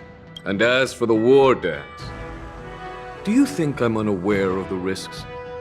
However, risks can also be opportunities. The Luofu has lain low for too long. I believe it's time to stir up the dregs hidden in the depths and wash them away once and for all.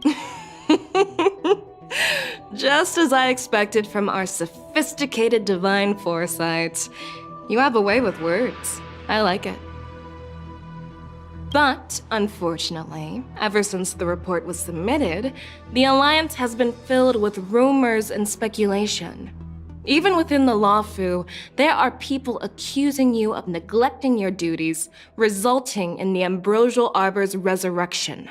So what are your thoughts on all of this, General Fei Shao? As a fellow Arbiter General, I fully understand the difficulties of this position. Personally, I think all these rumors are meaningless drivel. Across the sea of stars, the divine foresight knows better than anyone else what happened on the Luofu and the meaning behind it, just as what happened on the Xianzhou Yaoqing recently. You mean the Xianzhou Yaoqing is also... The scouts of the Verdant Knights have sent back reports that Borisin are making trouble again. The Borisin packs that were once divided and scattered have started swallowing each other up, forming larger and larger packs. Moreover, there's an entity named Mongus behind it all. An entity? According to the report, this entity isn't actually a Borisin. It's a woman claiming to be the messenger of the Master of Immortality. She's described as having 12 faces and 12 pairs of fangs, as cruel as poison and as elusive as quicksand. The Borisin believe she'll give them a chance to rise again. That's Ventilia. That's right. You're lucky that I'm the one who came this time. If it were the Patina Justice or the Seer Strategist, this conversation might not be so friendly. I've always had faith in my instincts, so I don't doubt your good intentions. But the Alliance has its fair share of questions and doubts about the Luofu. So, my plan is to come up with an acceptable answer to satisfy the Alliance. What's in this plan, General Fei Xiao? General Jing Yuan, you already know what has to be done. But since you don't want to be the bad guy, I'll take care of it for you. You need the final word from the Ten Lords Commission to quell any doubts. And for that, I'll have to ask the two Nameless to visit the shackling prison. No, I'm not imprisoning you. While you're there, I'll ask a judge in the Ten Lords Commission's Interrogation Division to record a detailed testimony with the karmic mirror from both of you. We'll fill in the gaps that weren't covered in the report, and silence any protest within the Alliance. I'm okay with that. Your willingness to help is truly heartwarming, youngsters. Then, as the Merlin's Claw requests... Oh, there's one more thing. This testimony is for silencing the voices of opposition within the Alliance, but I would like to urge General Jing Yuan to listen to the pleas of the Foxians on the Xianzhou Yaoqing. So, you are here for Hule. Exactly. Hule is locked up in the Luofu's shackling prison. Since he is the broodlord of the Borson, I want to transfer him onto the Xianzhou Yaoqing and imprison him there. The recent movements of the Borson suggest they're planning something big, so we must act preemptively. It makes sense to have the Foxians keep an eye on their arch-nemesis. Since you trust my judgment, I'll repay that trust. What do you think about all this, General Huayan? I was worried this would turn into a heated argument, but it seems like both of you are on the same page, solving each other's problems. I couldn't have asked for a better outcome. And as for Hule, I'll send my lieutenants Zhao Chou and Moza to check on his condition in prison and ready him for transport. If there are no more questions, shall we get this started?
Serving under the Ten Lords as a judge of souls, I come to the world of the living to enforce their will.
to hear a story, just come and find me anytime.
A will of metal and stone.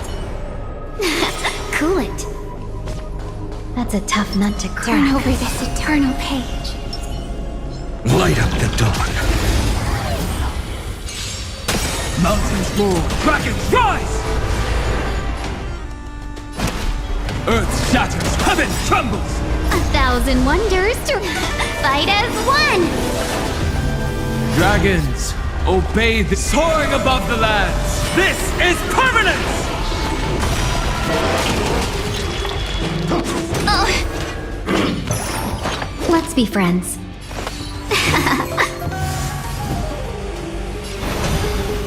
Future will come!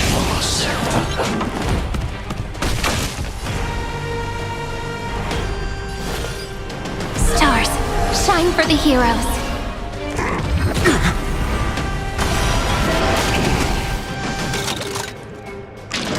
Can we talk?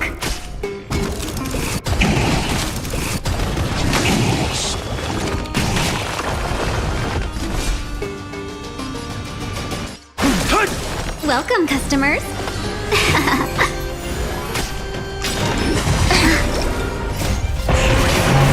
Corpulence consume me. Sun, tear the sky!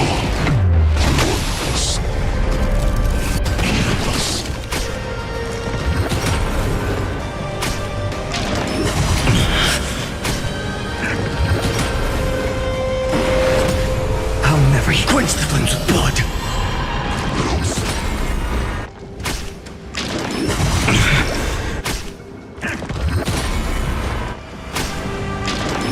Is that all?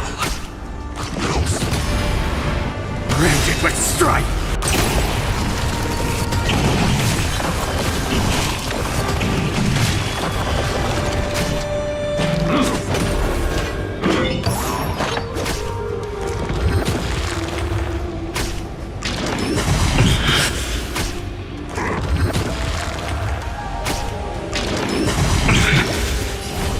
Hail the new dawn!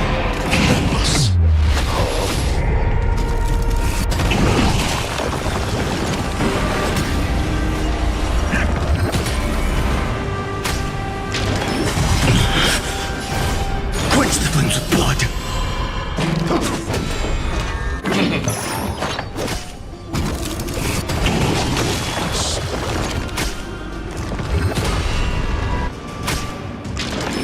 Is that all? Her agony!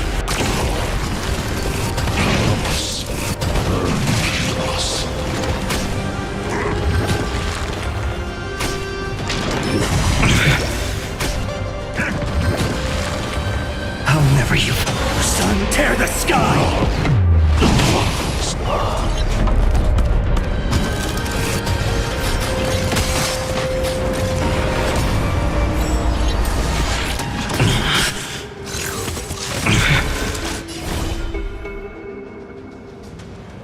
So without substance, the flames are not strong enough. Hail the new dawn! Component damage.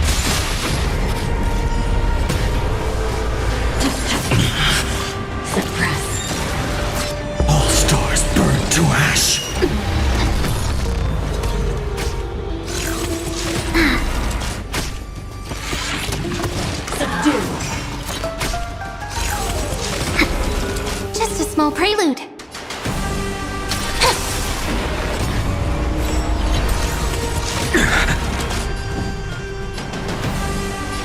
future will come! My strength isn't what earth shatters, heaven trembles! Dragons soaring above the lands! This is permanent! Bow to justice. That kind of hurts. 1,000 wonders to fight as one! It's my turn to shine. Welcome, customers.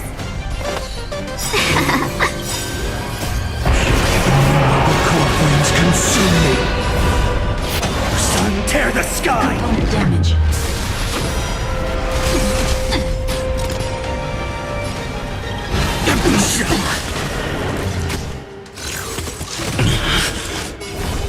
So without substance! Component damage.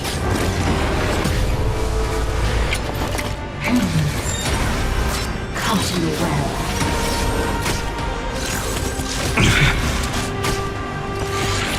Is that all? Hail the new dawn!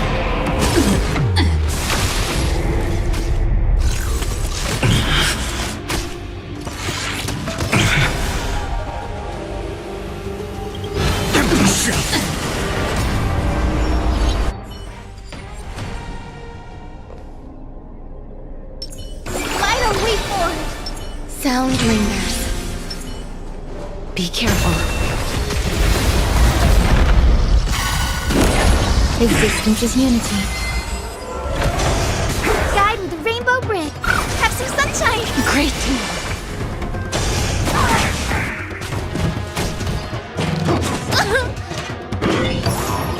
Please cherish. Return to dust.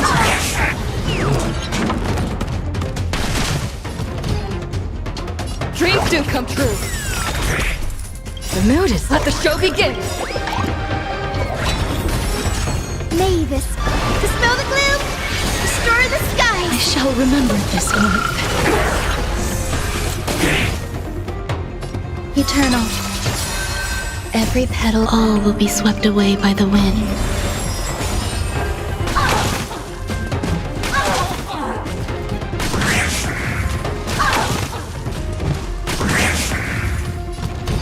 Show me the way.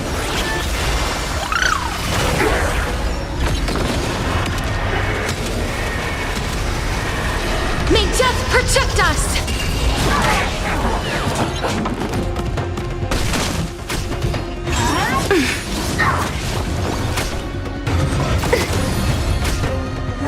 Enjoying yourself?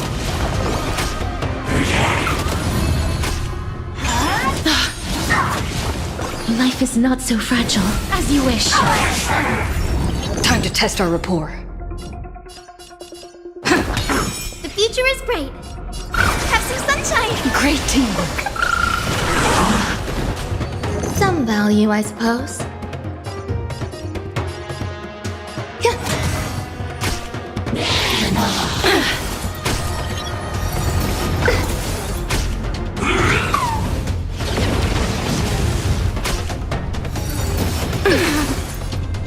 Show me the way.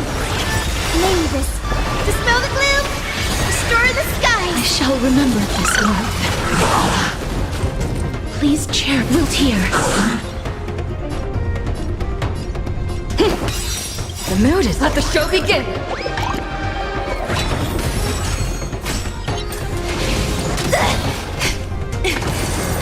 Okay. There's more to life.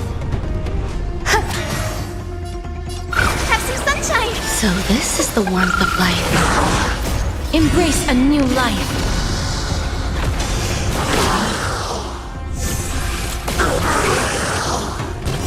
Every petal, all will be swept away by the wind.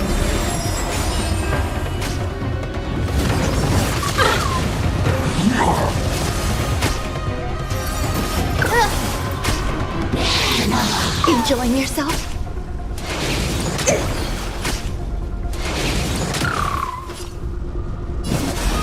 Darkness with me. Don't be rash. May this dispel the gloom, restore the sky. Great team.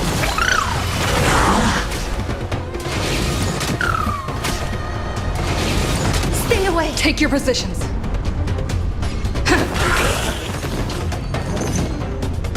Don't lead the way! Great teamwork.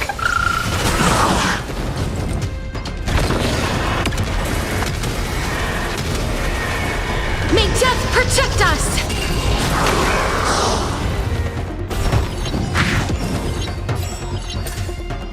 Existence is unity. Root here. I'll catch up.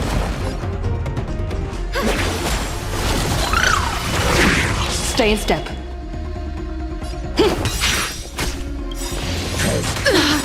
The mood is... Let the show begin!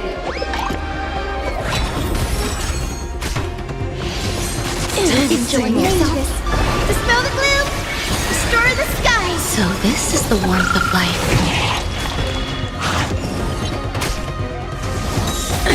Guide with the rainbow! Have some sunshine! Great teamwork.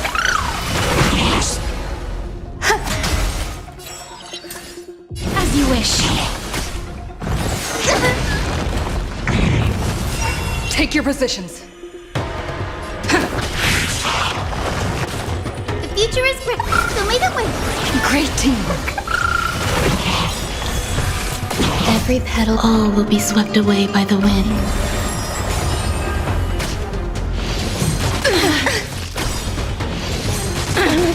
Mavis, dispel the gloom! Restore the skies! Great teamwork.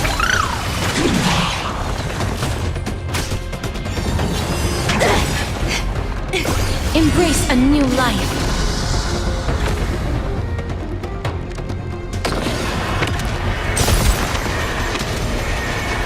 May death protect us! Root here.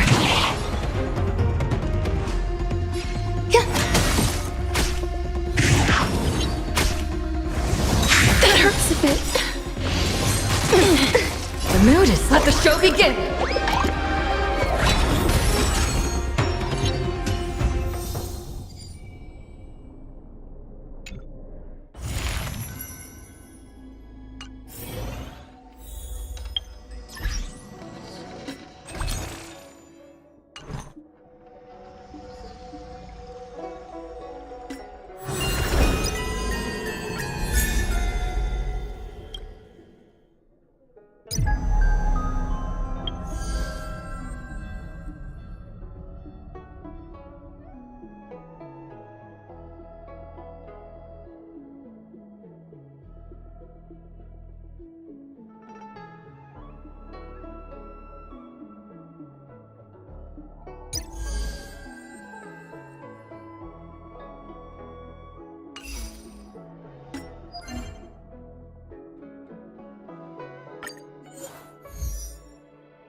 Bridge.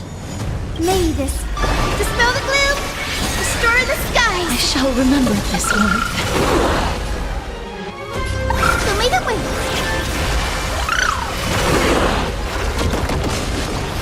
Enjoying yourself? Nice and shiny. As you wish. Embrace a new life. You're lost. Have some sunshine. Every petal, all will be swept away by the wind.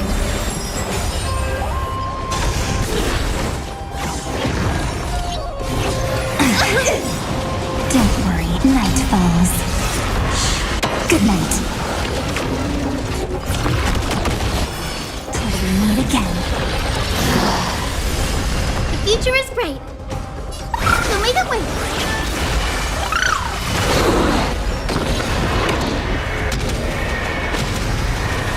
May death protect us! Guide with the Rainbow Bridge.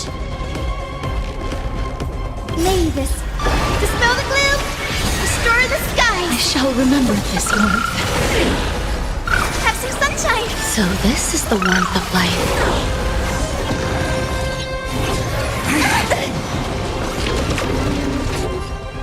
Again. Rise and shine. The future is bright, so may the way. I shall remember this warmth. Don't worry, night falls. Good night. Have some sunshine.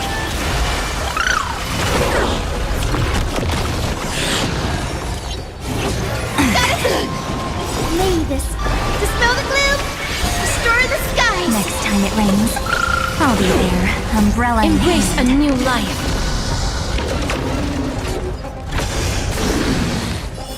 Till we meet again. So may the way. So this is the warmth of life.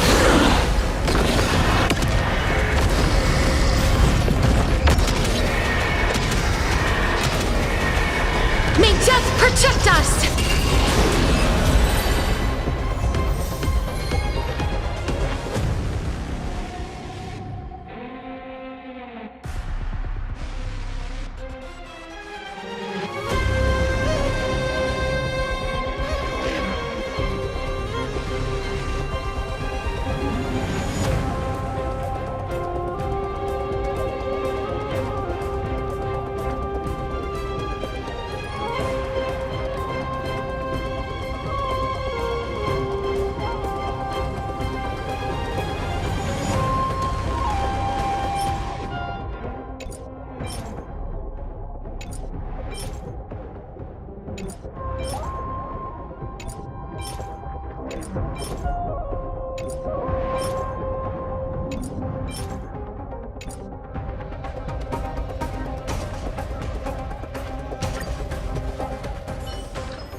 you.